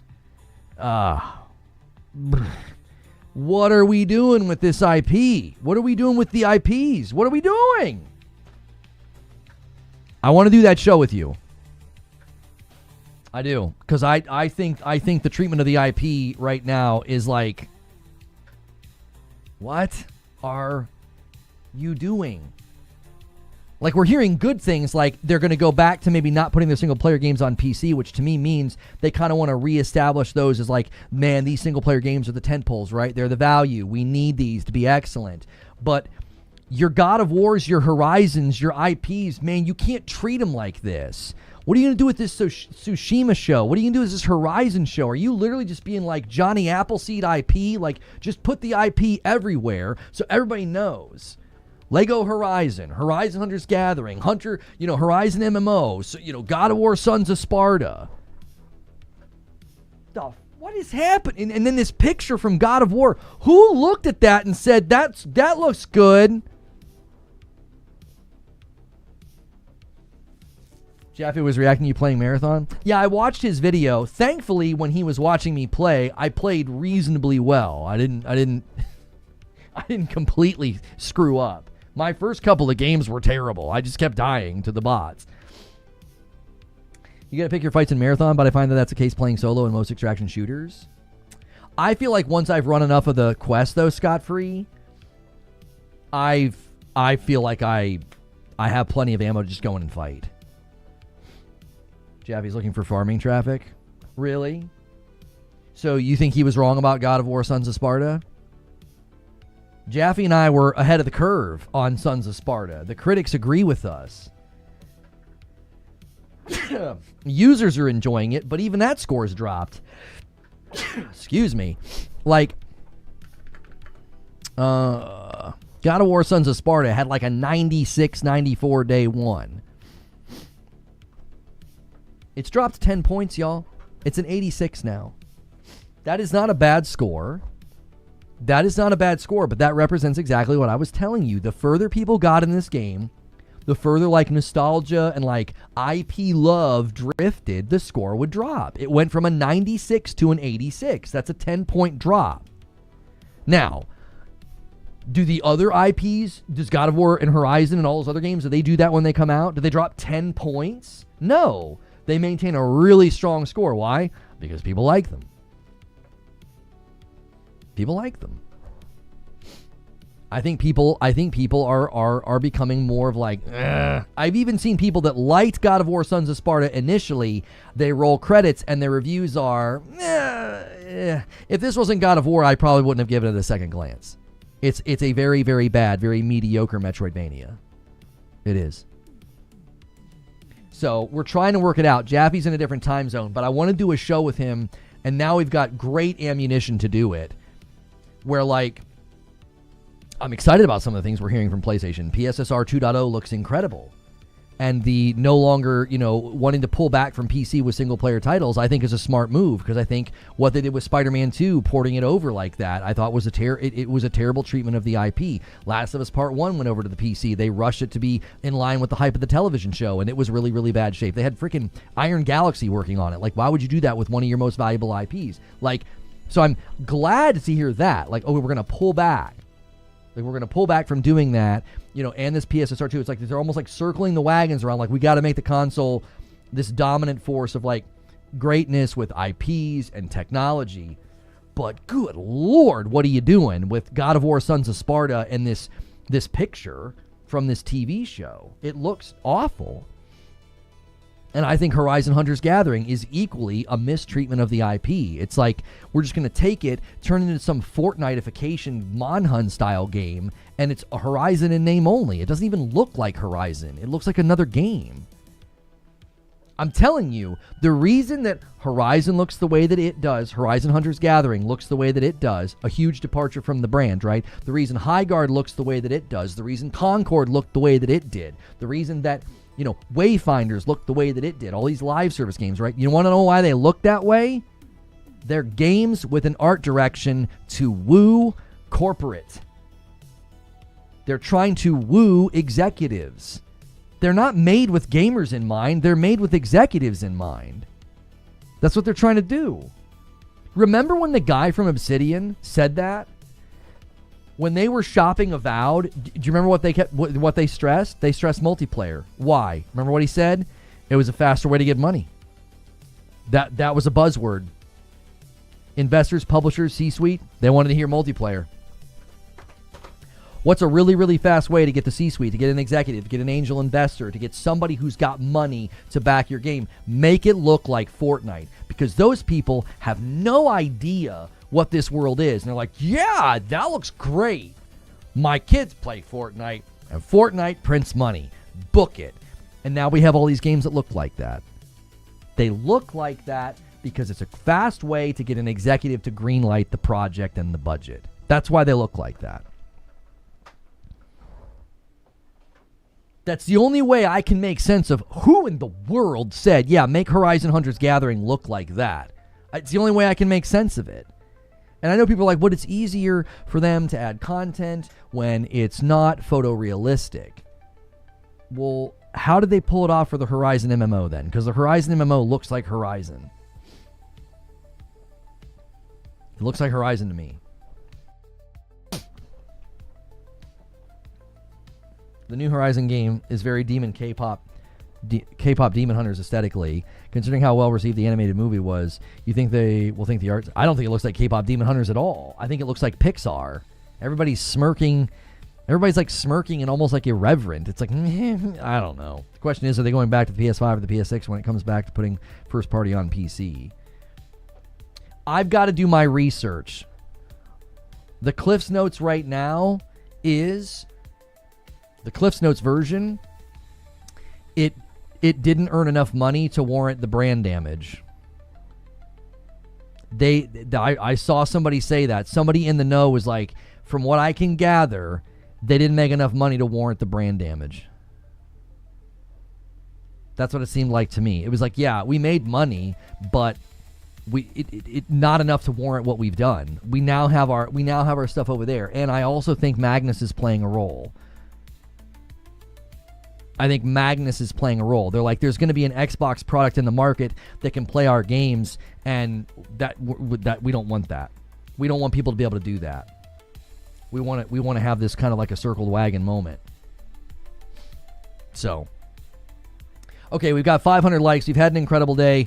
You guys typically don't go nuts when we do gameplay. So this goal, we'll have it here. I am gonna be switching though. I need to get into Resident Evil, but I need a quick break, okay? And I know people don't want spoilers. Don't worry. I'm gonna have the chat set to members only, okay? I'm gonna have the chat set to members only. All right? I'll be right back.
All right.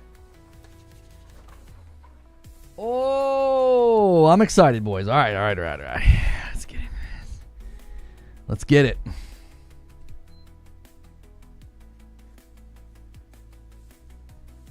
Quick gang while he's gone. Oh, you did that as a full screen. Do you guys want to help out with something right now? Let's see. I thought we were. I kept that under 3. I thought we were going to run that as a 3. It's going to be a full vid, so let's do it. I love the thumbnail. Can you guys watch that really quickly while I get Resident Evil ready? Very, very quick video. It's 3 minutes. It's about the update to the PlayStation, the PSSR update that just went out. Okay.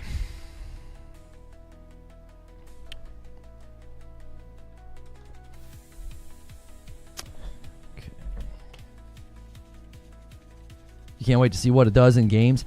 I was wondering this morning, so before PlayStation published the announcement, I installed Resident Evil, and when it was done, I had a system update as well. And I was like, that's kind of weird. It just did a system update like the other day. Bro Ninja just said this is crap, playing Marathon. He's crashing out now playing with Tim. I'm telling you, I just don't think the game has endurance. I don't think it's going to be able to go the distance. I think people are just going to drift very quickly from it. You haven't received an update yet? Now, I haven't gone into Resident Evil to see, is there a setting in the PlayStation that I'm supposed to go check? Because I think they went through that on their blog. To where is that setting, I wonder? Let me see. Let me switch inputs here. Because there was a... Chat's brutal.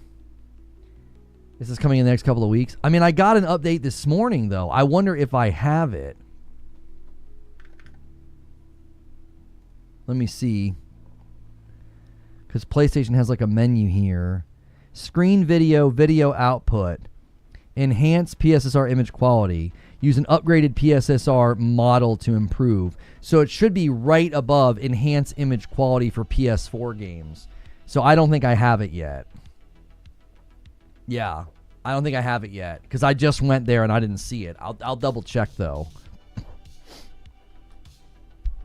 So I did get an update today, but yeah, it's not there. Yeah. So I'll do... Wait. There. This is my PlayStation. Yeah, it's not there. Because there's the enhanced quality for PS4 games, and I don't have it yet. So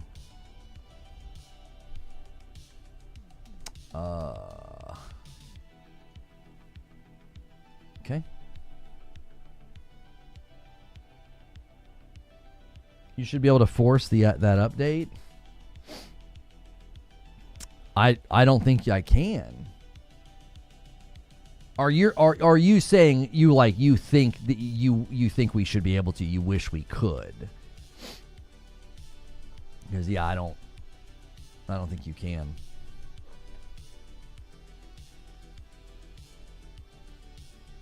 Boot in safe mode and manually update. Go to system and force it?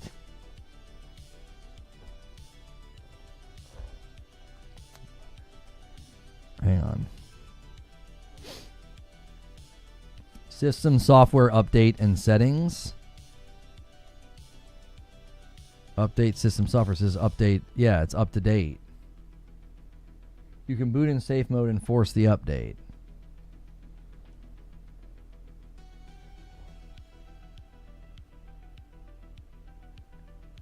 I can do that right now. Okay, how do I boot in safe mode? I forget. Don't you like hold the button on the front for like a really long time or something? Let's see.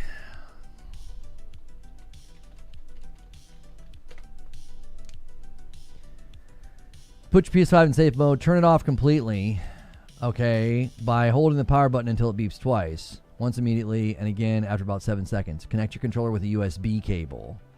And press the PlayStation button and select from options like restart, update software, and stuff. Okay, so I've got to turn it off completely.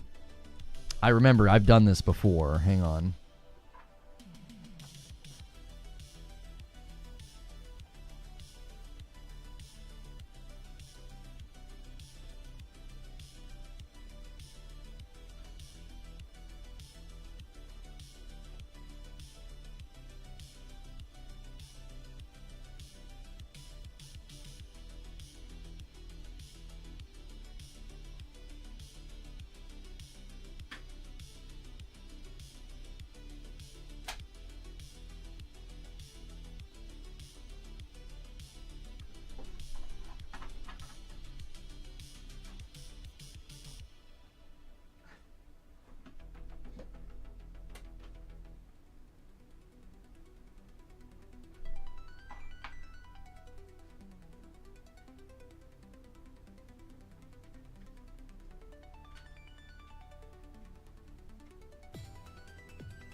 All right, so I think I did it, but I've got to have the cable. Okay. Update system software. Update using the internet. Please wait. Okay, the PS5 system software will be updated. Is this the one? 2601 dash whatever? Do they say what the number is in the blog? All right, it's downloading it. I was going to say, being able to say that we've got it installed and we're testing the game is going to be nice. Like, not a lot of people probably even have footage yet, other than like, well, like Digital Foundry.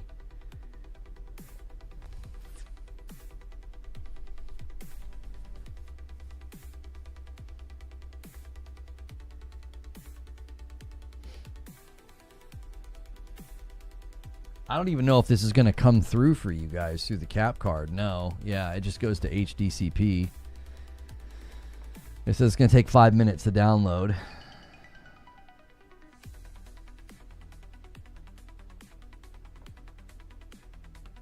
You have to boot up Marathon first to push the update. Stop. Stop it. All right, let's see here.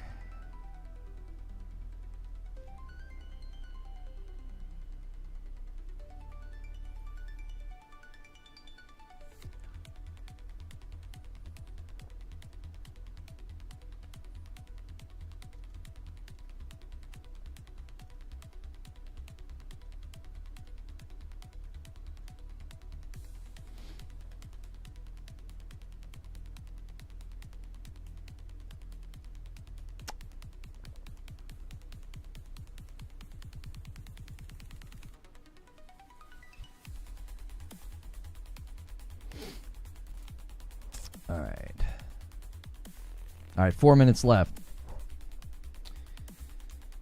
Yeah, if you guys don't mind, check out the check out that video there. That's our latest video on the PSSR update that I'm downloading right now. If you guys watch that video, that'll be a huge help to us, because that's an update that just hit today, and we can kind of like be one of the first videos out there kind of breaking the story.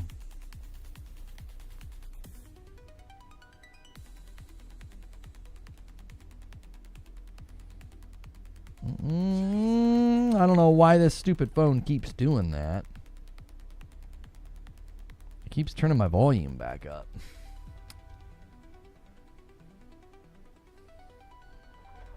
Liked, commented, and hyped. Thank you very, very much. Anybody who's already liked, commented, and hyped on the PSSR 2.0 video. Here, let me do something too. I'm going to switch this thumb so that it doesn't show me as live on this. Save image as. Boom. Yes.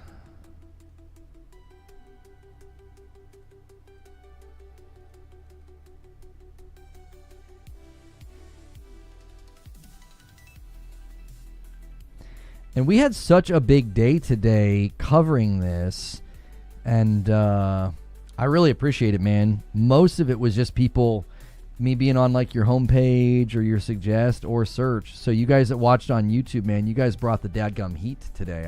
I really appreciate it. That was awesome. I didn't expect that at all. I expected to have a pretty strong day, but not like that. I looked up and I was like, what the heck is going on? I was like, wow. I thought maybe there was a problem, because sometimes when the viewership does that, it's because there's like a problem. Like it spikes artificially.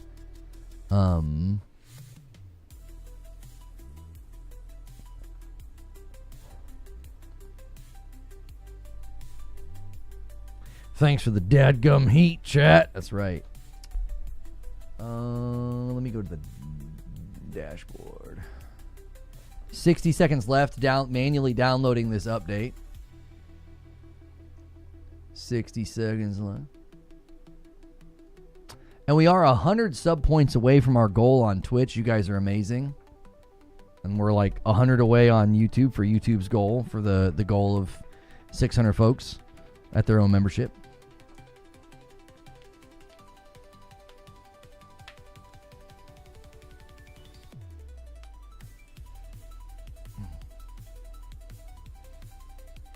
Bungie just posted acknowledging common issues, most importantly the UI. Sounds like they'll be making adjustments. I just don't understand how they got through internal testing, their own testing. I don't understand how they got through all that and didn't think, I don't know. It's kind of like when a game launches and clearly has problems. They're like, we're aware of all these but these bugs and glitches. It's like, you were aware before the game came out, mate. Like, come on. What are we talking about? It's not like we made you aware. You had to already know.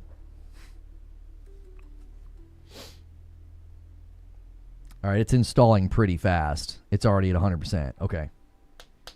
Let's see. Let's see if we got it. There's no way they can fix UI by launch. It's just too far reaching. You know what I mean? It just feels too far reaching. I won't be able to respond to comments on that video. So if you guys commented on the PSSR video, let's see.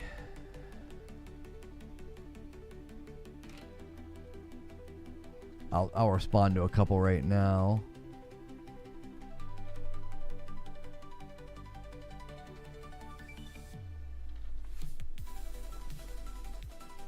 It switched my input on my monitor because it restarted it. Okay, it's installing.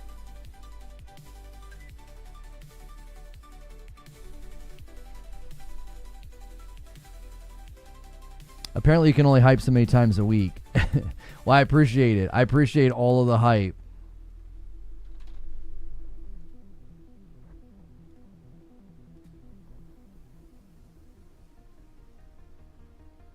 I do.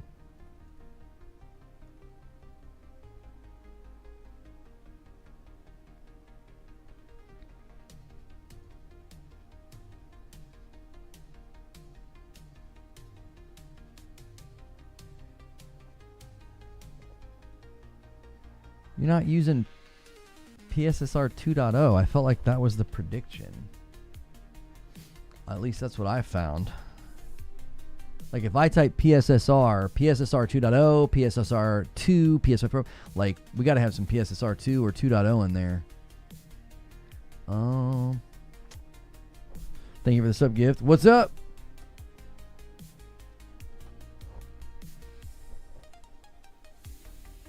You're trying to watch streamers play to get a better understanding of how everything works.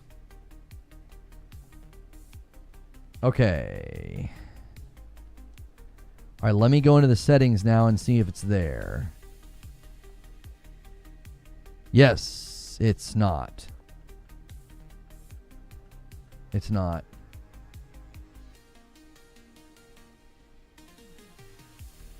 Chill out, it's all over it. Okay, telling me to chill out is never helpful, and it's nowhere. It's not in a single of the AB titles, and it's not in the text body. PSSR2 and PSSR 2.0 is nowhere. If it's in tags, we don't even know if they use tags anymore. It's not in the title, the description, or any of the AB tests. Yeah, I don't have it. So I manually updated through safe mode, and it's not here. It's supposed to be right above the enhanced image quality for PS4 games. It's not. So I don't know. They're rolling it out regionally. I thought I had it. I thought I had it this morning because this right here was right after Resident Evil. No, I won't be on the roundtable today because I'm getting ready to play Resident Evil.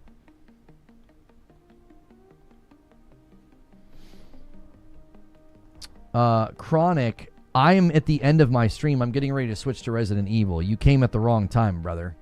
Like, the title of the stream has nothing to do with gameplay. It says Marathon Server Slam, was I wrong? And I've been streaming for almost 4 hours. Like, have you never been to a YouTube live stream before?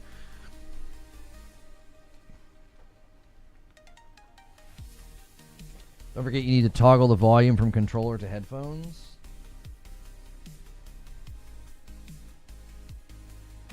Maybe launch the game. It's supposed to be in the PlayStation settings. I don't think Marathon's going to flop. I just don't think it's going to do that particularly well.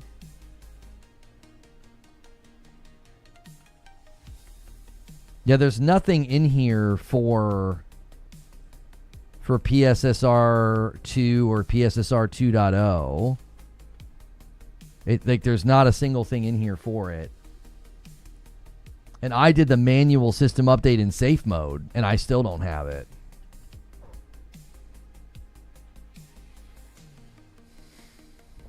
All right, see you, Prosy.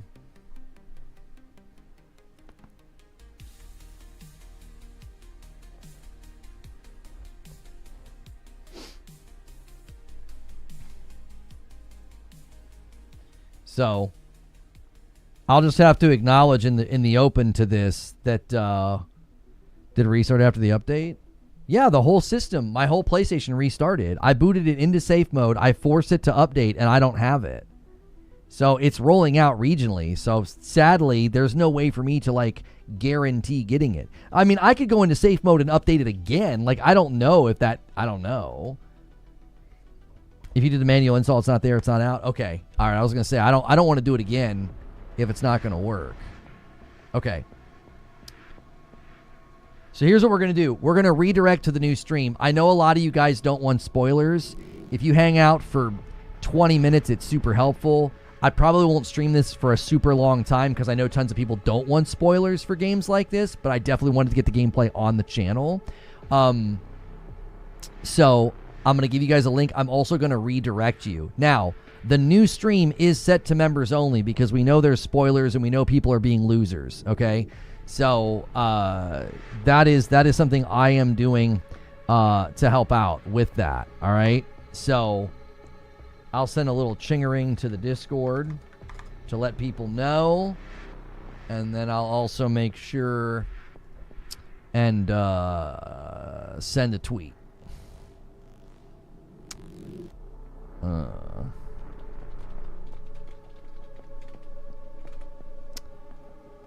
Okay.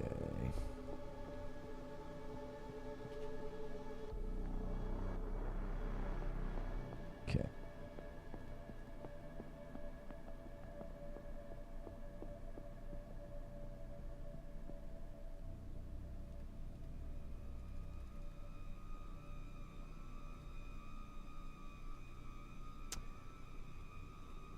What is this? Oh, okay.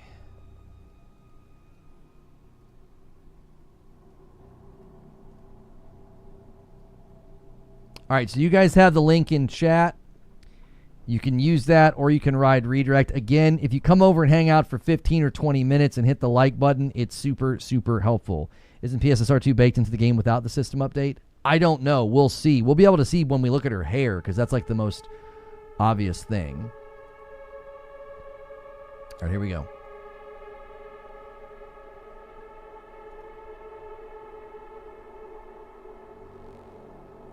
Thank you so much for checking out this video. I will be diving in brand new to Resident Evil Requiem, Resident Evil 9 gameplay. This will be Resident Evil 9 PS5 Pro gameplay. Now, I don't know if I have the PSSR 2.0 or not. I tried to download the update. Now, I'm hearing, based on what Digital Foundry has said, it's automatically baked into this game. So if you're wanting to see what this game looks like with the PSSR 2.0 on the PS5 Pro, then it should be baked into this. I'm going to end the previous stream where we were talking about Marathon. I'm going to bring people over with Redirect. Thank you guys so much for supporting that stream. We're going to jump right in.